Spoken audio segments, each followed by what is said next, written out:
Hello everyone Giles mentor ਦੇ official YouTube channel ਤੇ ਤੁਹਾਡਾ ਸਵਾਗਤ ਹੈ। ਪੰਜਾਬ ਪਟਵਾਰੀ ਐਗਜ਼ਾਮੀਨੇਸ਼ਨ ਲਈ ਅਕਾਊਂਟਸ ਦਾ ਲੈਕਚਰ ਅੱਜ ਅਸੀਂ 29ਵਾਂ ਦੇਖਣ ਲੱਗੇ ਹਾਂ। ਪੰਜਾਬ ਪਟਵਾਰੀ ਐਗਜ਼ਾਮੀਨੇਸ਼ਨ ਲਈ ਤੁਹਾਡੇ ਕੋਲ ਮੌਕ ਟੈਸਟ ਪ੍ਰੋਵਾਈਡ ਕੀਤੇ ਜਾ ਰਹੇ ਨੇ, ਸੈਕਸ਼ਨਲ ਟੈਸਟ ਪ੍ਰੋਵਾਈਡ ਕੀਤੇ ਜਾ ਰਹੇ ਨੇ, ਈ ਬੁੱਕਸ ਪ੍ਰੋਵਾਈਡ ਕੀਤੀਆਂ ਜਾ ਰਹੀਆਂ। ਜਿਹੜੇ ਬੱਚੇ ਖਰੀਦਣਾ ਚਾਹੁੰਦੇ ਹਨ ਉਹ www.gilsmentor.test.com ਤੋਂ ਜਾ ਕੇ ਖਰੀਦ ਸਕਦੇ ਹਨ। ਠੀਕ ਹੈ, ਅਤੇ ਆਪਣੀ ਤਿਆਰੀ ਨੂੰ ਹੋਰ ਪੱਕਾ ਕਰ ਸਕਦੇ ਹਨ। ਮੌਕ ਟੈਸਟ ਜ਼ਰੂਰ ਦੇਵੋ ਬੱਚਿਓ, ਤਾਂ ਕਿ ਤੁਹਾਡੀ ਤਿਆਰੀ ਅੱਛੀ ਹੋ ਸਕੇ ਅਤੇ ਆਪਣੀ ਤਿਆਰੀ ਨਾਲ ਕਰਦੇ ਰਹੋ। ਇਹ 'ਚ ਤੁਹਾਡਾ ਹੀ ਫਾਇਦਾ, ਸਾਡਾ ਇਹ 'ਚ ਕੁਛ ਫਾਇਦਾ ਨਹੀਂ, ਇਸ 'ਚ ਤੁਹਾਡਾ ਹੀ ਫਾਇਦਾ। ਠੀਕ ਹੈ ਨਾ, ਸਾਡਾ ਤਾਂ ਹਿਸਾਬ ਹੈ ਕਿ ਅਸੀਂ ਕੰਸੈਪਟ ਸਮਝਾਵਾਂਗੇ, ਤੁਹਾਡੀ ਤਿਆਰੀ ਨੂੰ ਪੱਕਾ ਕਰਾਂਗੇ। ਬਾਕੀ ਜਿਹੜਾ ਕੌਨਫੀਡੈਂਸ ਉਹ ਤੁਹਾਨੂੰ ਆਉਣਾ ਚਾਹੀਦਾ। ਠੀਕ ਹੈ ਨਾ, ਮੈਨੂੰ ਉਮੀਦ ਹੈ ਕਿ ਤੁਹਾਨੂੰ ਕੌਨਫੀਡੈਂਸ ਆ ਰਿਹਾ ਹੋਏਗਾ, ਮਗਰ ਮੇਰੇ ਵੱਲੋਂ ਕਹਿਣਾ ਬਹੁਤ ਜ਼ਰੂਰੀ ਹੈ ਕਿ ਤੁਸੀਂ ਮੌਕ ਟੈਸਟ ਜ਼ਰੂਰ ਦਿਓ। ਠੀਕ ਹੈ, ਭਾਵੇਂ ਜਿਵੇਂ ਮਰਜ਼ੀ ਦਿਓ, ਪਰ ਟੈਸਟ ਦਿਓਗੇ ਤਾਂ ਹੀ ਤੁਹਾਡਾ ਕੌਨਫੀਡੈਂਸ ਵਧੇਗਾ। ਬਿਨਾਂ ਟੈਸਟ ਤੁਹਾਡਾ ਕੌਨਫੀਡੈਂਸ ਨਹੀਂ ਵਧਣ ਵਾਲਾ। ਠੀਕ ਹੈ ਨਾ, ਤਾਂ ਹੀ ਤੁਹਾਡੇ ਐਗਜ਼ਾਮ ਦੀ ਤਿਆਰੀ ਅੱਛੀ ਹੋ ਪਾਏਗੀ। ਤਿਆਰੀ ਕਰਨੀ ਜ਼ਰੂਰੀ ਹੈ ਤਾਂ ਕਿ ਤੁਸੀਂ ਪੇਪਰ ਕਰੈਕ ਕਰ ਸਕੋ। ਠੀਕ ਹੈ ਨਾ, ਅਤੇ ਅੱਜ ਆਪਾਂ ਕੋਸਟ ਅਕਾਊਂਟਿੰਗ ਦੀ ਗੱਲ ਕਰਾਂਗੇ। ਕੋਸਟ ਅਕਾਊਂਟਿੰਗ ਦੇ ਪਿਛਲੇ ਲੈਕਚਰ 'ਚ ਸੈਚਰਡੇ ਨੂੰ ਮੈਂ ਕੀ ਕਰਾਇਆ ਸੀ? ਸੈਚਰਡੇ ਨੂੰ ਦੱਸੋ ਮੈਂ ਕੀ ਕਰਾਇਆ ਸੀ? ਕੋਸਟ ਅਕਾਊਂਟਿੰਗ ਦੀ ਇੰਟਰੋਡਕਸ਼ਨ ਕਰਾਈ ਸੀ। ਠੀਕ ਹੈ ਨਾ, ਆਪਾਂ ਪਹਿਲੇ ਖੁਦ ਦੀ ਰਿਵੀਜ਼ਨ ਕਰ ਲੈਂਦੇ ਹਾਂ ਕਿ ਕੋਸਟ ਅਕਾਊਂਟਿੰਗ ਕਹਿੰਦੇ ਕਿਹਨੂੰ ਹੈ। ਠੀਕ ਹੈ, ਕੋਸਟ ਅਕਾਊਂਟਿੰਗ ਤੋਂ ਪਹਿਲਾਂ ਤੁਹਾਨੂੰ ਇੱਕ ਫਾਈਨੈਂਸ਼ੀਅਲ ਅਕਾਊਂਟਿੰਗ ਕਰਾਈ ਸੀ। ਫਾਈਨੈਂਸ਼ੀਅਲ ਅਕਾਊਂਟਿੰਗ ਤੁਹਾਨੂੰ ਮੈਂ ਕੀ ਕਰਾਇਆ ਸੀ? ਜਨਰਲ ਕਰਾਇਆ ਸੀ, ਲੈਜਰ ਕਰਾਇਆ ਸੀ, ਟਰਾਇਲ ਬੈਲੈਂਸ ਕਰਾਇਆ ਸੀ, ਫਾਈਨੈਂਸ਼ੀਅਲ ਸਟੇਟਮੈਂਟ ਕਰਾਈਆਂ ਸੀ।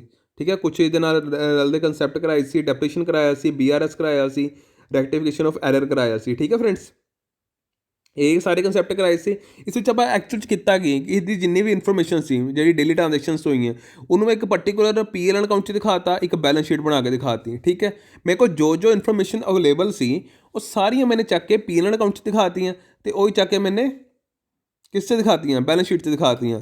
ਇਸ ਵਿੱਚ ਕੁਝ ਮਤਲਬ ਇਨੋਵੇਟਿਵ ਆਈਡੀਆ ਨਹੀਂ ਕੀਤਾ ਹੈ ਨਾ। ਸਿੰਪਲ ਮੈंने ਫਾਈਨੈਂਸ਼ੀਅਲ ਅਕਾਊਂਟਿੰਗ ਦਾ ਜੋ ਵੀ ਮਤਲਬ ਮੇਰੇ ਕੋਲ ਇਨਫੋਰਮੇਸ਼ਨ ਅਵੇਲੇਬਲ ਸੀ, ਡਾਟਾ ਅਵੇਲੇਬਲ ਸੀ, ਉਹਨੂੰ ਮੈਂ ਚੱਕ ਕੇ ਪੋਸਟ ਕੀਤਾ, ਫਾਈਨੈਂਸ਼ੀਅਲ ਸਟੇਟਮੈਂਟ ਬਣਾਈਆਂ, ਅਤੇ ਮੈंने ਪ੍ਰੋਫਿਟ ਦਿਖਾਤਾ, ਲੋਸ ਦਿਖਾਤਾ। ਮਗਰ ਦਿਖਾਉਣਾ ਜ਼ਰੂਰੀ ਹੈ। ਹਰੇਕ ਬਿਜ਼ਨਸਮੈਨ ਲਈ ਆਪਣਾ ਪ੍ਰੋਫਿਟ ਅਤੇ ਲੋਸ ਕੱਢਣਾ ਜ਼ਰੂਰੀ ਹੈ, ਤਾਂ ਕਿ ਉਹ ਟੈਕਸ ਸਹੀ ਤਰੀਕੇ ਨਾਲ ਭਰ ਸਕੇਗਾ। ਠੀਕ ਹੈ, ਆਪਣੀ ਫਾਈਨੈਂਸ਼ੀਅਲ ਪੋਜੀਸ਼ਨ ਦੇਖ ਸਕੇਗਾ। ਠੀਕ ਹੈ, ਇਹ ਗੱਲ ਆ ਗਈ ਫਾਈਨੈਂਸ਼ੀਅਲ ਅਕਾਊਂਟਿੰਗ ਦੀ। ਅਤੇ ਜਿਹੜਾ ਕੋਸਟ ਅਕਾਊਂਟਿੰਗ ਹੈ ਨਾ, ਉਹ ਇਸ ਤੋਂ ਬਿਲਕੁਲ ਡਿਫਰੈਂਟ ਹੈ। ਕੋਸਟ ਅਕਾਊਂਟਿੰਗ ਇੱਕ ਤਰ੍ਹਾਂ ਦਾ ਇਨੋਵੇਟਿਵ ਆਈਡੀਆ ਹੈ, ਕ੍ਰੀਏਟਿਵਿਟੀ ਹੈ ਇਸ ਵਿੱਚ। ਕਿਉਂ ਕ੍ਰੀਏਟਿਵਿਟੀ ਹੈ? ਮੈਂ ਤੁਹਾਨੂੰ ਇੱਕ ਐਗਜ਼ਾਮਪਲ ਨਾਲ ਸਮਝਾਵਾਂਗਾ ਕੋਸਟ ਅਕਾਊਂਟਿੰਗ ਦੀ ਕ੍ਰੀਏਟਿਵਿਟੀ ਕਿਵੇਂ ਹੋ ਸਕਦੀ ਹੈ। ਦੇਖੋ, ਕੋਈ ਮੈਨੂਫੈਕਚਰਿੰਗ ਕਰਦਾ, ਕੋਈ ਇੱਕ ਪਰਸਨ ਹੈ, ਕੋਈ ਉਹਦਾ ਮੈਨੂਫੈਕਚਰਿੰਗ ਦਾ ਕੰਮ ਹੈ, ਬਿਸਕੁਟ ਬਣਾਉਂਦਾ, 10 ਰੁਪਏ ਦਾ ਉਹਨੂੰ ਬਿਸਕੁਟ ਪੈਂਦਾ। ਠੀਕ ਹੈ, ਅਤੇ ਜੋ ਅੱਗੋਂ ਵੇਚਦਾ ਤਾਂ 2 ਰੁਪਏ ਦਾ ਮੁਨਾਫਾ ਰੱਖ ਕੇ 12 ਰੁਪਏ ਦਾ ਵੇਚਦਾ। ਠੀਕ ਹੈ, ਉਹ 12 ਰੁਪਏ ਦਾ ਵੇਚਦਾ, ਮੈਨੂਫੈਕਚਰਿੰਗ ਦਾ ਕੰਮ ਕਰਦਾ ਕਿ ਉਹਨੂੰ 10 ਰੁਪਏ ਲਾਗਤ ਪੈਂਦੀ ਹੈ ਸਾਰਾ ਬਿਸਕੁਟ ਬਣਾਉਣ ਵਿੱਚ। ਠੀਕ ਹੈ, ਕੋਈ ਉਸ ਵਿੱਚ ਕਾਫੀ ਕੁਝ ਇਨਕਲੂਡ ਹੋ ਸਕਦੇ ਖਰਚੇ ਵਗੈਰਾ। ਠੀਕ ਹੈ, ਤਾਂ 12 ਰੁਪਏ ਦਾ ਪੈਂਦਾ, ਤਾਂ ਉਹ ਇਹ ਦੇਖ ਰਿਹਾ ਹੈ ਕਿ ਜਿਹੜੇ ਮੇਰੇ ਬਾਕੀ ਮਾਰਕੀਟ ਦੇ ਲੋਕ ਹੈ ਉਹ ਵੀ 12 ਰੁਪਏ ਦਾ ਵੇਚ ਰਹੇ ਨੇ, ਉਹਦੀ ਸੇਲ ਨਾ ਵੱਧ ਨਹੀਂ ਰਹੀ, ਗੱਲ ਬਣ ਨਹੀਂ ਰਹੀ ਉਹਦੀ। ਉਹ ਚਾਹ ਰਿਹਾ ਕਿ ਮੇਰੀ ਸੇਲ ਜਿਹੜੀ ਹੈ ਨਾ, ਮੇਰੀ ਸੇਲ ਬਾਕੀ ਨਾਲੋਂ ਵੱਧ ਜੇ, ਅਤੇ ਮਤਲਬ ਕਿ ਮੇਰੀ ਵੱਧ ਤੋਂ ਵੱਧ ਸੇਲ ਹੋਵੇ ਤਾਂ ਮੈਂ ਵੱਧ ਤੋਂ ਵੱਧ ਮੁਨਾਫਾ ਕਮਾ ਪਾਵਾਂ। ਉਹ ਉਹਦੇ ਲਈ ਕੀ ਕਰੇਗਾ? ਉਹਦੇ ਕੋਲ ਸਿਰਫ ਇੱਕੋ ਹੀ, ਉਹ ਚਾਹਵੇ ਤਾਂ ਕੁਝ ਹੋਰ ਵੀ ਕਰ ਸਕਦਾ, ਮਗਰ ਜੇ ਉਹ ਸਿੱਧਾ ਡਾਇਰੈਕਟ ਆਪਣਾ ਮੁਨਾਫਾ ਜਾਂ ਆਪਣੀ ਸੇਲ ਵਧਾਉਣਾ ਚਾਹੁੰਦਾ, ਉਹ ਰੱਖੇਗਾ ਕੋਸਟ ਅਕਾਊਂਟੈਂਟ ਨੂੰ। ਠੀਕ ਹੈ, ਕੋਸਟ ਅਕਾਊਂਟੈਂਟ ਕੌਣ ਹੋਏਗਾ? ਹੁਣੀ ਤੁਹਾਨੂੰ ਮੈਂ ਦੱਸਦਾ। ਉਹ ਉਹਨੂੰ ਇੱਕ ਡਾਇਰੈਕਸ਼ਨ ਦੇਗਾ, ਕਹੇਗਾ ਯਾਰ ਤੂੰ ਐਂ ਕਰ, ਤੂੰ ਕੋਈ ਮੈਥਡਸ ਲਾ, ਕੋਈ ਟੈਕਨੀਕਸ ਲਾ, ਜਿਸ ਦੇ ਨਾਲ ਜੋ ਮੈਂ 10 ਰੁਪਏ ਦੀ ਜਿਹੜੀ ਮੈਨੂੰ ਲਾਗਤ ਲੱਗ ਰਹੀ ਹੈ ਇੱਕ ਬਿਸਕੁਟ ਨੂੰ ਬਣਾਉਣ ਵਿੱਚ, ਉਹ ਮੇਰੀ 9 ਰੁਪਏ 'ਚ ਆ ਜਾਵੇ। ਅਤੇ ਜੋ ਮੈਂ 10 ਰੁਪਏ ਦਾ ਬਿਸਕੁਟ 100 ਗ੍ਰਾਮ ਦਿੰਦਾ, ਅਤੇ 9 ਰੁਪਏ 'ਚ ਹੀ ਮੈਂ 100 ਗ੍ਰਾਮ ਹੀ ਦੇਵਾਂ। ਮੇਰੀ ਕੁਆਲਿਟੀ ਨਾ ਘਟੇ, ਮਗਰ ਮੇਰਾ ਰੇਟ ਘੱਟ ਜਾਵੇ ਪ੍ਰਾਈਸ ਦਾ। ਠੀਕ ਹੈ ਨਾ, ਪ੍ਰਾਈਸ ਮਤਲਬ ਕਿ ਮੇਰਾ ਇੱਕ ਬਿਸਕੁਟ ਦਾ ਰੇਟ ਘੱਟ ਜਾਵੇ, ਪ੍ਰਾਈਸ ਘੱਟ ਜਾਵੇ, ਉਹਦੀ ਲਾਗਤ ਘੱਟ ਜਾਵੇ। ਠੀਕ ਹੈ, ਅਤੇ ਤਾਂ ਕਿ ਜੇ 9 ਰੁਪਏ ਦਾ ਹੋ ਜਾਵੇ ਤਾਂ ਉਹਦੇ ਉੱਪਰ 2 ਰੁਪਏ ਦਾ ਮੁਨਾਫਾ ਮੈਂ ਸੇਮ ਹੀ ਕਮਾਵਾਂ। 2 ਰੁਪਏ ਲਾ ਕੇ ਮੈਂ 11 ਰੁਪਏ ਦਾ ਵੇਚਾਂ, ਮਾਰਕੀਟ ਤੋਂ 12 ਰੁਪਏ ਤੋਂ ਘੱਟ ਵੇਚਾਂ। ਇੱਕ ਐਗਜ਼ਾਮਪਲ ਲੈ ਕੇ ਚੱਲ ਰਿਹਾ, ਇਸ ਨੂੰ ਜਿਵੇਂ ਮਰਜ਼ੀ ਤੁਸੀਂ ਡਿਜਿਟਸ ਵਿੱਚ ਦੇਖ ਸਕਦੇ ਹੋ, ਮਗਰ ਇੱਕ ਮੈਂ ਐਗਜ਼ਾਮਪਲ ਲੈ ਕੇ ਚੱਲ ਰਿਹਾ। 12 ਤੋਂ ਮੈਂ 11 ਰੁਪਏ 'ਚ ਵੇਚ ਸਕਾਂ, ਜੋ ਮਾਰਕੀਟ 'ਚ ਰੇਟ ਹੈ 12 ਰੁਪਏ ਪ੍ਰਾਈਸ ਦਾ, ਮਤਲਬ ਕਿ ਬਿਸਕੁਟ ਦਾ, ਉਹ ਮੈਂ 11 ਰੁਪਏ 'ਚ ਵੇਚ ਸਕਾਂ। ਠੀਕ ਹੈ, ਤਾਂ 11 ਰੁਪਏ 'ਚ ਵੇਚ ਸਕਾਂ ਤਾਂ ਉਹ ਕੀ ਕਰੇਗਾ? ਉਹਨੂੰ ਕਹੇਗਾ ਯਾਰ ਤੂੰ ਕੁਝ ਮੈਥਡ ਟੈਕਨੀਕਸ ਲਾ। ਇਹਦੇ ਨਾਲ ਉਹਨੂੰ ਕੀ ਫਾਇਦਾ ਹੋਏਗਾ? ਜੇ ਉਹ 11 ਰੁਪਏ 'ਚ ਵੇਚੇਗਾ, 11 ਰੁਪਏ 'ਚ ਵੇਚਣ ਨੂੰ ਉਹਨੂੰ ਇਹ ਫਾਇਦਾ ਹੋਏਗਾ ਕਿ ਉਹਦੀ ਸੇਲ ਵੱਧ ਜਾਏਗੀ, ਬਾਕੀਆਂ ਨਾਲੋਂ ਸੇਲ ਵੱਧ ਜਾਏਗੀ, ਉਹਦੀ ਇੱਕ ਰੈਪੂਟੇਸ਼ਨ ਵੀ ਵੱਧ ਜਾਏਗੀ। ਠੀਕ ਹੈ ਨਾ, ਰੈਪੂਟੇਸ਼ਨ ਹੋਏ ਯਾਰ ਉਹ ਮਾਲ ਸਸਤਾ ਲਾਉਂਦਾ। ਤੁਸੀਂ ਕਿੱਥੇ ਵੀ ਦੇਖਿਆ ਹੋਣਾ, ਕੋਈ ਇੱਕ ਬੰਦਾ ਕੋਈ ਇੱਕ ਚੀਜ਼ 200 ਰੁਪਏ ਵੇਚ ਰਿਹਾ, ਕੋਈ ਉਸੇ ਚੀਜ਼ ਨੂੰ 180 ਰੁਪਏ ਵੀ ਵੇਚ ਰਿਹਾ ਹੁੰਦਾ। ਉਹਨੇ ਐਕਚੁਅਲ 'ਚ ਕੀਤਾ ਕੀ ਹੁੰਦਾ ਹੈ, ਉਹਨੇ ਐਕਚੁਅਲ 'ਚ ਆਪਣੀ ਕੋਸਟ ਨੂੰ ਘਟਾਇਆ ਹੁੰਦਾ ਹੈ। ਉਸ ਬੁੱਕ ਦੀ ਜਾਂ ਉਸ ਚੀਜ਼ ਦੀ ਕੋਈ ਵੀ ਪ੍ਰੋਡਕਟ ਹੈ ਉਹਦੀ ਕੋਸਟ ਨੂੰ ਘਟਾਇਆ ਹੁੰਦਾ। ਉਸ ਵਿੱਚ ਉਸਨੇ, ਜੇ ਕੋਈ ਵੱਡਾ ਬਿਜ਼ਨਸਮੈਨ ਆ ਉਸਨੇ ਕੋਸਟ ਅਕਾਊਂਟਰ ਰੱਖਿਆ ਹੁੰਦਾ। ਜੇ ਕੋਈ ਦੁਕਾਨਦਾਰ ਉਹ ਆਪਣੇ ਬਿਹਾਫ 'ਤੇ ਓਰਲੀ ਆਪਣੇ ਦਿਮਾਗ 'ਤੇ ਸੋਚ ਰਿਹਾ ਕਿ ਮੈਂ ਕਿਹੜੀ ਲਾਗਤ ਹੈ ਜਿਹੜੀ ਫालतू ਹੈ, ਮਤਲਬ ਕਿ ਇੱਕ ਪ੍ਰੋਡਕਟ ਨੂੰ ਬਣਾਉਣ ਵਿੱਚ ਜਿੰਨਾ ਵੀ ਮੇਰਾ ਖਰਚਾ ਹੋ ਰਿਹਾ ਉਸ ਵਿੱਚ ਕਿਹੜੇ ਖਰਚੇ ਜੋ ਮੈਨੂੰ ਉਨੀ ਸੇਲ ਨਹੀਂ ਦੇ ਪਾ ਰਹੇ, ਮਤਲਬ ਕਿ ਉਹਨੂੰ 9 ਰੁਪਏ ਤੋਂ 10 ਰੁਪਏ ਕਰ ਰਹੇ ਨੇ ਉਸ ਦੀ ਲਾਗਤ ਨੂੰ, ਮੈਂ ਲਿਆਉਣਾ ਚਾਹੁੰਦਾ 9 ਰੁਪਏ, ਤਾਂ ਉਸ ਵਿੱਚ ਉਹ ਐਸੀ ਚੀਜ਼ਾਂ ਉਹ ਲੱਭੇਗਾ ਕਿ ਹਾਂ ਭਈ ਇਹ ਖਰਚੇ ਮੈਂ ਕੱਢ ਦੇਵਾਂ। ਜੇ ਕੋਈ ਵੱਡਾ ਬਿਜ਼ਨਸ ਹੈ ਉਸ ਲਈ ਤਾਂ ਉਹਨੂੰ ਕੋਸਟ ਅਕਾਊਂਟੈਂਟ ਰੱਖਣਾ ਪਏਗਾ। ਇੱਕ ਕੋਸਟ ਅਕਾਊਂਟੈਂਟ ਰੱਖੇਗਾ, ਉਹ ਕੀ ਕਰੇਗਾ ਕੋਸਟ ਅਕਾਊਂਟੈਂਟ, ਉਹ ਜਿਹੜੀ 10 ਰੁਪਏ ਦੀ ਚੀਜ਼ ਸੀ, 10 ਰੁਪਏ ਦੀ ਚੀਜ਼ ਸੀ ਉਹਨੂੰ 9 ਰੁਪਏ 'ਚ ਲਿਆਉਣ ਲਈ ਉਹ ਕੀ ਕਰੇਗਾ, ਪਹਿਲੇ ਤਾਂ ਸਾਰਾ ਇਸਦੀ ਐਸਟੀਮੇਟ ਕੋਸਟ ਦੇਖੇਗਾ ਕਿ ਇੱਕ ਬਿਸਕੁਟ ਨੂੰ ਬਣਾਉਣ ਵਿੱਚ ਕਿੱਥੇ ਮੇਰਾ ਖਰਚਾ ਹੋ ਰਿਹਾ, ਉਹ ਖਰਚੇ ਨੂੰ ਐਨਾਲਾਈਜ਼ ਕਰੇਗਾ। ਠੀਕ ਹੈ, ਉਹ ਖਰਚੇ ਨੂੰ ਐਨਾਲਾਈਜ਼ ਕਰੇਗਾ, ਉਸ ਵਿੱਚੋਂ ਜਿਹੜੇ ਖਰਚੇ ਐਸੇ ਹੋਣਗੇ ਜੋ ਇੱਕ ਬਿਸਕੁਟ ਨੂੰ ਬਣਾਉਣ ਵਿੱਚ ਸਿੱਧਾ ਉਹਦਾ ਡਾਇਰੈਕਟ ਰਿਲੇਸ਼ਨ ਜਾਂ ਇਨਡਾਇਰੈਕਟ ਰਿਲੇਸ਼ਨ ਮਤਲਬ ਇੰਨਾ ਨਹੀਂ ਮੈਟਰ ਕਰ ਰਿਹਾ ਉਸ ਖਰਚੇ ਵਿੱਚ। ਕਈ ਵਾਰੀ ਹੋ ਸਕਦਾ ਨਾ ਕਿ ਆਪਾਂ ਜੇ ਕੋਈ ਬਿਜ਼ਨਸ ਕਰ ਰਹੇ ਹਾਂ, ਕੋਈ ਐਸੇ ਖਰਚੇ ਹੋ ਜਾਂਦੇ ਨੇ ਜੋ ਉਸ ਬਿਜ਼ਨਸ ਲਈ ਲੋੜ ਹੀ ਨਹੀਂ ਸੀ, ਹੈ ਨਾ, ਕਈ ਵਾਰੀ ਹੋ ਸਕਦਾ ਐਵੇਂ, ਬਟ ਅਸੀਂ ਤਾਂ ਵੀ ਕਰਦੇ ਹਾਂ ਖਰਚੇ। ਠੀਕ ਹੈ ਨਾ, ਮਗਰ ਸਾਨੂੰ ਉਦੋਂ ਪਤਾ ਲੱਗਦਾ ਜਦੋਂ ਸਾਡਾ ਪ੍ਰੋਫਿਟ ਨਹੀਂ ਵੱਧ ਰਿਹਾ ਹੁੰਦਾ, ਉਦੋਂ ਅਸੀਂ ਐਨਾਲਾਈਜ਼ ਕਰਦੇ ਹਾਂ। ਸੇਮ ਗੱਲ ਹੋ ਰਹੀ ਹੈ। ਠੀਕ ਹੈ, ਉਸਨੇ ਜਿਹੜਾ ਕੋਸਟ ਅਕਾਊਂਟੈਂਟ ਰੱਖਿਆ ਹੈ ਉਹ ਇਸੇ ਚੀਜ਼ ਨੂੰ ਐਨਾਲਾਈਜ਼ ਕਰੇਗਾ। ਕੀ ਐਨਾਲਾਈਜ਼ ਕਰੇਗਾ ਕਿ ਉਹ ਬਿਸਕੁਟ ਜਿਹੜਾ ਦਾ ਰੇਟ 10 ਤੋਂ ਮੈਂ 9 ਰੁਪਏ ਲਿਆਉਣਾ, ਉਸ ਵਿੱਚ ਕਿਹੜੇ ਖਰਚੇ ਹੈ ਜਿਸ ਚੋਂ ਐਸੇ ਖਰਚੇ ਉਹਨੂੰ ਮੈਂ ਖਤਮ ਕਰ ਦੇਵਾਂ ਜਿਸ ਦੇ ਨਾਲ ਉਹਦਾ ਜਿਹੜਾ ਰੇਟ ਹੈ ਬਿਸਕੁਟ ਦਾ ਉਹ 1 ਰੁਪਏ ਘੱਟ ਜਾਵੇ। ਠੀਕ ਹੈ ਨਾ, ਜਿਹਦੇ ਨਾਲ ਮੇਰਾ ਬਿਸਕੁਟ ਦੀ ਬਣਨ ਵਿੱਚ ਜਾਂ ਉਹਦੀ ਪੂਰਾ ਬਿਸਕੁਟ ਨੂੰ ਪੈਕੇਜਿੰਗ ਹੋਣ ਵਿੱਚ ਉਨਾ ਮੇਰਾ ਫਰਕ ਨਾ ਆਵੇ। ਠੀਕ ਹੈ ਨਾ, ਅਤੇ ਬਣੇ ਵੀ ਸਹੀ, ਠੀਕ ਹੈ, ਅਤੇ ਰੇਟ ਵੀ ਘੱਟ ਜੇ 9 ਰੁਪਏ ਵੀ ਹੋ ਜਾਵੇ, ਤਾਂ ਸਾਰੇ ਖਰਚੇ 'ਚੋਂ ਉਹ ਐਸੇ ਖਰਚੇ ਛਾਣ ਲਏਗਾ ਜੋ ਉਹਦੇ ਲਈ ਯੂਜ਼ਫੁਲ ਨਹੀਂ ਹੈ, ਉਹਨੂੰ ਖਤਮ ਕਰ ਦੇਗਾ। ਠੀਕ ਹੈ ਨਾ, ਤਾਂ ਇਸ ਨੂੰ ਸਾਰੀ ਚੀਜ਼ਾਂ ਨੂੰ ਕਰਨਾ ਕੀ ਕਿਹਾ ਜਾਏਗਾ ਕਿ ਉਹ 10 ਰੁਪਏ ਤੋਂ 9 ਰੁਪਏ 'ਚ ਲਿਆ ਆ, ਫਿਰ ਉਹ 2 ਰੁਪਏ ਲਾ ਕੇ 11 ਰੁਪਏ 'ਚ ਉਹਨੇ ਵੇਚਿਆ, ਤਾਂ ਉਹ ਕੀ ਕਰ ਰਿਹਾ, ਉਹ ਇਹ ਕੋਸਟ ਨੂੰ ਕੰਟਰੋਲ ਕਰ ਰਿਹਾ ਨਾ, ਕੋਸਟ ਨੂੰ ਕੰਟਰੋਲ ਕਰ ਰਿਹਾ। ਉਹਦਾ ਐਕਚੁਅਲ ਕੰਮ ਕੋਸਟ ਕੰਟਰੋਲ ਦਾ ਹੀ ਹੈ। ਠੀਕ ਹੈ, ਵੈਸੇ ਉਹ ਨੋਰਮਲੀ ਉਹ ਕੋਸਟ ਕੱਢਦਾ ਵੀ ਹੈ, ਕਿਸੇ ਵੀ ਪ੍ਰੋਡਕਟ ਦੀ ਕੋਸਟ ਕੱਢਣੀ ਕਿ ਇਹਦੇ ਇਹ ਖਰਚੇ ਹੈ ਤਾਂ ਮੈਨੂੰ ਟੋਟਲ ਦੱਸੋ ਇਸ ਪ੍ਰੋਡਕਟ ਦੇ ਉੱਪਰ ਪਰ ਪ੍ਰੋਡਕਟ ਮੇਰਾ ਕਿੰਨੇ ਦਾ ਪਏਗਾ, ਉਹਦਾ ਕੰਮ ਇਹ ਵੀ ਹੈ। ਠੀਕ ਹੈ ਨਾ, ਕੋਸਟ ਸਟੇਟਮੈਂਟ ਕੱਢਣੀ। ਠੀਕ ਹੈ ਨਾ, ਮਗਰ ਕੋਸਟ ਕੰਟਰੋਲ ਕਰਨਾ ਉਸਦਾ ਇੱਕ ਮੇਨ ਪ੍ਰਿੰਸੀਪਲ ਹੈ। ਠੀਕ ਹੈ, ਉਹਦਾ ਮੇਨ ਪ੍ਰਿੰਸੀਪਲ ਕੀ ਹੈ, ਕੋਸਟ ਨੂੰ ਕੰਟਰੋਲ ਕਰਨਾ, ਜਿਹਦੇ ਨਾਲ ਕੋਈ ਵੀ ਬਿਜ਼ਨਸ ਹੈ ਉਸ ਦੀ ਸੇਲ ਇੱਕਦਮ ਵੱਧ ਜਾਂਦੀ ਹੈ। ਠੀਕ ਹੈ ਨਾ, ਤੁਸੀਂ ਕਦੇ ਵੀ ਦੇਖਣਾ ਜਿਹੜਾ ਕੋਸਟ ਅਕਾਊਂਟੈਂਟ ਹੋਏਗਾ ਨਾ ਉਹਦੀ ਐਕਚੁਅਲ 'ਚ ਮਤਲਬ ਕਿ ਇੱਕ ਪੜ੍ਹਾਈ ਹੋਏਗੀ, ਮਤਲਬ ਕਿ ਇੱਕ ਐਡਵਾਂਸ ਪੜ੍ਹਾਈ ਹੁੰਦੀ ਹੈ। ਜਿਹਦੇ ਨਾਲ ਕਿਉਂ ਹੁੰਦੀ ਹੈ ਐਡਵਾਂਸ ਪੜ੍ਹਾਈ, ਜਿਹੜਾ ਕੋਈ ਬਿਜ਼ਨਸਮੈਨ ਇੱਕ ਸਪੈਸ਼ਲ ਕੋਸਟ ਅਕਾਊਂਟੈਂਟ ਰੱਖਦਾ ਹੈ, ਇੱਕ ਜਿਹੜਾ ਸਿੰਪਲ ਅਕਾਊਂਟੈਂਟ ਹੁੰਦਾ ਉਹਦੇ ਨਾਲ ਜਿਹੜਾ ਕੋਸਟ ਅਕਾਊਂਟੈਂਟ ਹੁੰਦਾ ਨਾ ਉਸਦੀ ਅਲੱਗ ਵੈਲਿਊ ਹੁੰਦੀ ਹੈ। ਕਿਉਂ ਵੈਲਿਊ ਹੁੰਦੀ ਹੈ, ਕਿਉਂਕਿ ਯਾਰ ਉਹਦਾ ਰਿਲੇਸ਼ਨ ਉਹਦੇ ਨਾਲ ਡਾਇਰੈਕਟ ਹੁੰਦਾ, ਉਹਦੇ ਬਿਜ਼ਨਸ ਨਾਲ ਉਹਦਾ ਡਾਇਰੈਕਟ ਹੁੰਦਾ। ਠੀਕ ਹੈ, ਜਿਹੜਾ ਨੋਰਮਲ ਅਕਾਊਂਟੈਂਟ ਹੁੰਦਾ ਉਹ ਤਾਂ ਉਹਦੇ ਜਿਹੜਾ ਉਸਨੇ ਸਾਰੇ ਦਿਨ 'ਚ ਕੁਝ ਵਾਪਰਿਆ ਉਹਦੀ ਇਨਫੋਰਮੇਸ਼ਨ ਚੱਕ ਕੇ ਉਹਨੇ ਉਹਦਾ ਬੈਲੈਂਸ ਸ਼ੀਟ ਵਗੈਰਾ ਬਣਾਉਣੀ ਹੁੰਦੀ ਹੈ। ਠੀਕ ਹੈ, ਨੋਰਮਲ ਉਹਨੇ ਬੈਲੈਂਸ ਸ਼ੀਟ ਵਗੈਰਾ ਬਣਾਉਣੀ ਹੁੰਦੀ ਹੈ, ਬਟ ਕੋਸਟ ਅਕਾਊਂਟੈਂਟ ਵਿੱਚ ਉਹਦਾ ਸਿੱਧਾ ਰਿਲੇਸ਼ਨ ਹੁੰਦਾ ਹੈ ਇੱਕ ਬਿਜ਼ਨਸ ਨੂੰ ਉੱਪਰ ਵਧਾਉਣ ਦਾ ਜਾਂ ਘਟਾਉਣ ਦਾ। ਜੇ ਉਹਦੀ ਕੋਸਟ 10 ਤੋਂ 9 ਆ ਗਈ ਤਾਂ ਉਹ ਗੱਲਬਾਤ ਬਣ ਜਾਏਗੀ। ਠੀਕ ਹੈ, ਉਹਦੀ ਸੇਲ ਵੱਧ ਜਾਏਗੀ, ਬਿਜ਼ਨਸ ਨਾਲ ਉਸਦੇ ਬਿਜ਼ਨਸ ਦੇ ਓਨਰ ਨਾਲ ਉਹਦਾ ਡਾਇਰੈਕਟ ਰਿਲੇਸ਼ਨ ਬਣ ਜਾਏਗਾ ਕਿ ਇਸਨੇ ਮੇਰੀ ਜੜ ਫੜ ਲਈ ਕਿ ਹਾਂ ਜੇ ਮੈਂ 10 ਤੋਂ 9 'ਚ ਲਿਆ ਤਾਂ ਮੇਰੀ ਸੇਲ ਇੱਕਦਮ ਵੱਧ ਗਈ। ਜੇ ਉਹ ਚਾਹਵੇ ਤਾਂ 10 ਰੁਪਏ ਤੋਂ 11 ਵਿੱਚ ਵੀ ਜਾ ਸਕਦੀ ਹੈ ਉਹਦੀ। ਠੀਕ ਹੈ ਨਾ, ਰੇਟ ਜਿਹੜਾ ਬਿਸਕਟ ਦਾ ਉਹ 10 ਤੋਂ 11 ਚਲਾ ਗਿਆ ਤਾਂ ਉਨਾ ਹੀ ਨੁਕਸਾਨ ਵੀ ਹੋ ਸਕਦਾ। ਠੀਕ ਹੈ ਨਾ, ਕਿਉਂ ਨੁਕਸਾਨ ਹੋ ਸਕਦਾ, ਜੇ 2 ਰੁਪਏ ਵੱਧ ਲਾ ਕੇ ਉਹ 13 ਰੁਪਏ ਦਾ ਵੇਚੇਗਾ ਉਸ ਕੋਲ ਕੋਈ ਨਹੀਂ ਆਏਗਾ। ਕਿਸ ਕੋਲ ਆਉਂਦੇ ਆ ਲੋਕ ਜ਼ਿਆਦਾਤਰ, ਜਿਸਦਾ ਜਿਹੜਾ ਸੇਲ ਦਾ ਰੇਟ ਆ ਉਸਦਾ ਘੱਟ ਹੁੰਦਾ ਅਤੇ ਕੁਆਲਿਟੀ ਸਹੀ ਹੁੰਦੀ ਹੈ। ਜ਼ਿਆਦਾਤਰ ਜਿਹੜੀ ਮੈਜੋਰਟੀ ਲੋਕ ਆ ਉੱਥੇ ਹੀ ਜਾਂਦੇ ਆ। ਠੀਕ ਹੈ ਨਾ, ਤਾਂ ਤੁਸੀਂ ਲਾ ਕੇ ਚੱਲੋ ਕਿ ਆਪਾਂ ਕੋਸਟ ਨੂੰ ਕੰਟਰੋਲ ਕਰਦੇ ਹਾਂ ਅਤੇ ਆਪਾਂ ਉਸ ਕੋਸਟ ਦੀ ਲਾਗਤ ਕੱਢਦੇ ਹਾਂ। ਆਪਾਂ 2 ਤਰ੍ਹਾਂ ਦਾ ਕੰਮ ਕਰਦਾ ਕੋਸਟ ਅਕਾਊਂਟਿੰਗ। ਠੀਕ ਹੈ ਨਾ, ਕੋਸਟ ਅਕਾਊਂਟਿੰਗ ਤਾਂ ਆਪਣਾ ਇੱਕ ਕੰਸੈਪਟ ਹੈ। ਮੈਂ ਤੁਹਾਨੂੰ ਇੱਕ ਕੋਸਟ ਅਕਾਊਂਟੈਂਟ ਦੀ ਗੱਲ ਕੀਤੀ। ਕੋਸਟ ਅਕਾਊਂਟੈਂਟ ਕੀ ਹੁੰਦਾ, ਜੋ ਸਾਰੇ ਮੈਥਡਸ ਪੜ੍ਹਦਾ, ਟੈਕਨੀਕਸ ਪੜ੍ਹਦਾ। ਠੀਕ ਹੈ, ਤਾਂ ਉਸ ਤੋਂ ਬਾਅਦ ਇੱਕ ਕੋਸਟ ਅਕਾਊਂਟੈਂਟ ਬਣਦਾ ਉਹ, ਅਤੇ ਉਹ ਸਾਰੀ ਚੀਜ਼ਾਂ ਨੂੰ ਐਨਾਲਾਈਜ਼ ਕਰਦਾ ਇੱਕ ਪਰਟੀਕੂਲਰ ਬਿਜ਼ਨਸ ਦੀਆਂ। ਕੋਈ ਵੀ ਬਿਜ਼ਨਸ, ਮੈਂ ਐਗਜ਼ਾਮਪਲ ਲਾ ਕੇ ਚੱਲ ਰਿਹਾ। ਠੀਕ ਹੈ ਨਾ, ਇਹ ਤੁਹਾਨੂੰ ਮੈਂ ਤਾਂ ਦੱਸ ਰਿਹਾ ਕਿ ਤੁਹਾਨੂੰ ਇੱਕ ਵਾਰੀ ਓਵਰਵਿਊ ਹੋ ਜਾਵੇ। ਪਿੱਛੇ ਲੈਕਚਰ ਵਿੱਚ ਤੁਹਾਨੂੰ ਦੱਸਿਆ ਸੀ, ਇਸ ਲੈਕਚਰ 'ਚ ਤਾਂ ਵੀ ਇੱਕ ਵਾਰੀ ਰਿਵੀਜ਼ਨ ਕਰਾ ਰਿਹਾ। ਠੀਕ ਹੈ ਨਾ, ਇਸ ਲੈਕਚਰ 'ਚ ਮੈਂ ਕਿਉਂ ਕਰਾ ਰਿਹਾ, ਜੋ ਚੀਜ਼ ਅੱਜ ਮੈਂ ਤੁਹਾਨੂੰ ਕੋਸਟ ਸ਼ੀਟ ਕਰਾਉਣ ਲੱਗਾ ਉਹ ਉਸ ਦੇ ਨਾਲ ਹੀ ਉਹਦਾ ਰਿਲੇਸ਼ਨ ਹੈ। ਠੀਕ ਹੈ ਫਰੈਂਡਸ, ਤਾਂ ਆਪਾਂ ਕੋਸਟ ਸ਼ੀਟ ਸਮਝਦੇ ਹਾਂ। ਕੋਸਟ ਸ਼ੀਟ ਕੀ ਹੈ? ਇੱਕ ਤਰ੍ਹਾਂ ਦੀ ਡਾਕੂਮੈਂਟ ਹੈ ਵਿਚ provide the estimated detail cost in respect of cost centre of a cost unit. ਠੀਕ ਹੈ, ਇੱਕ ਪਰਟੀਕੂਲਰ ਪ੍ਰੋਡਕਟ ਹੈ, ਤੁਹਾਨੂੰ ਦੱਸਿਆ ਸੀ 10 ਰੁਪਏ ਤੋਂ 9 ਰੁਪਏ 'ਚ ਲਿਆਉਣਾ, ਠੀਕ ਹੈ ਨਾ, ਉਹਦੀ 9 ਰੁਪਏ 'ਚ ਲਿਆਉਣਾ, ਠੀਕ ਹੈ ਨਾ, ਉਹਦੀ ਇੱਕ ਐਸਟੀਮੇਟਿਡ ਕੋਸਟ ਤਿਆਰ ਹੋ ਜਾਂਦੀ ਹੈ। ਮਤਲਬ ਕਿ ਉਸਨੂੰ ਪਤਾ ਨਹੀਂ ਹੈ ਕਿ ਉਹ ਇੱਕ ਐਸਟੀਮੇਟਿਡ ਕੋਸਟ ਸਾਰੇ ਚੀਜ਼ਾਂ ਦੀ ਤਿਆਰੀ ਕਰ ਲੈਂਦਾ। ਮੈਂ ਤੁਹਾਨੂੰ ਐਲੀਮੈਂਟਸ ਕਰਾਏ ਸੀ ਨਾ, ਐਲੀਮੈਂਟਸ ਕਿਹੜੇ ਕਿਹੜੇ ਕਰਾਏ ਸੀ ਤੁਹਾਨੂੰ ਮੈਂ?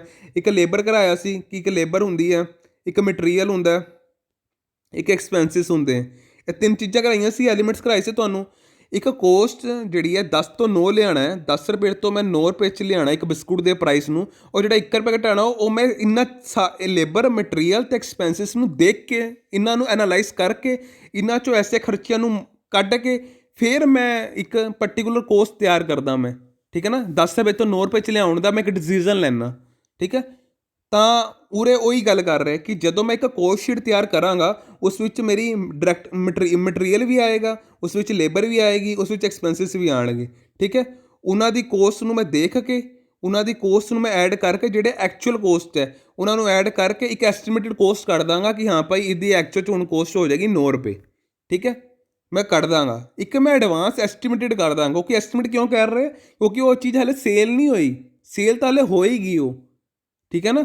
ਜਦੋਂ ਸੇਲ ਹੋਏਗੀ ਐਕਚੁਅਲ 'ਚ ਕੀ ਵਾਪਰਨਾ ਹਾਲੇ ਉਹ ਹਾਲੇ ਬਾਅਦ 'ਚ ਡਿਸਾਈਡ ਹੋਏਗਾ। ਮਗਰ ਐਸਟੀਮੇਟਡ ਕੋਸਟ ਉਹ ਕਿਵੇਂ ਕੱਢੇਗਾ? ਜੋ ਉਹਦੇ ਪਿਛਲੇ ਐਕਸਪੀਰੀਅੰਸ ਰਹੇ ਹੈ, ਪਿਛਲੇ ਐਕਸਪੀਰੀਅੰਸ ਉਹਦੇ ਕੀ ਰਹੇ ਹੈ ਕਿ ਉਹ ਵੱਧ ਖਰਚੇ ਕਰਦਾ ਰਹੇ, ਵੱਧ ਖਰਚੇ ਕਰਦਾ ਰਿਹਾ, ਤਾਂ ਉਹਦੇ ਐਕਸਪੀਰੀਅੰਸ ਤੋਂ ਕੁਝ ਐਨਾਲਾਈਜ਼ ਕਰੇਗਾ ਅਤੇ ਇੱਕ ਕੋਸਟ ਸ਼ੀਟ ਤਿਆਰ ਕਰੇਗਾ ਜਿਸ ਵਿੱਚ ਉਹ ਸਾਰਾ ਐਕਸਪੈਂਸਿਸ ਹੋਣਗੇ ਜੋ ਜ਼ਰੂਰੀ ਹੈ, ਜੋ ਐਕਚੁਅਲ 'ਚ ਜ਼ਰੂਰੀ ਹੈ, ਉਹ ਸਾਰਿਆਂ ਨੂੰ ਐਡ ਕਰਕੇ ਤਾਂ ਇੱਕ ਐਕਚੁਅਲ ਕੋਸਟ ਕਰ ਦੇਗਾ, ਕੋਸਟ ਕੱਢ ਦੇਗਾ ਉਸ ਪ੍ਰੋਡਕਟ ਦੀ, ਉਸ ਬਿਸਕੁਟ ਦੀ ਜੋ 10 ਰੁਪਏ ਤੋਂ 9 ਰੁਪਏ ਹੋਣ ਚੱਲੀ ਹੈ।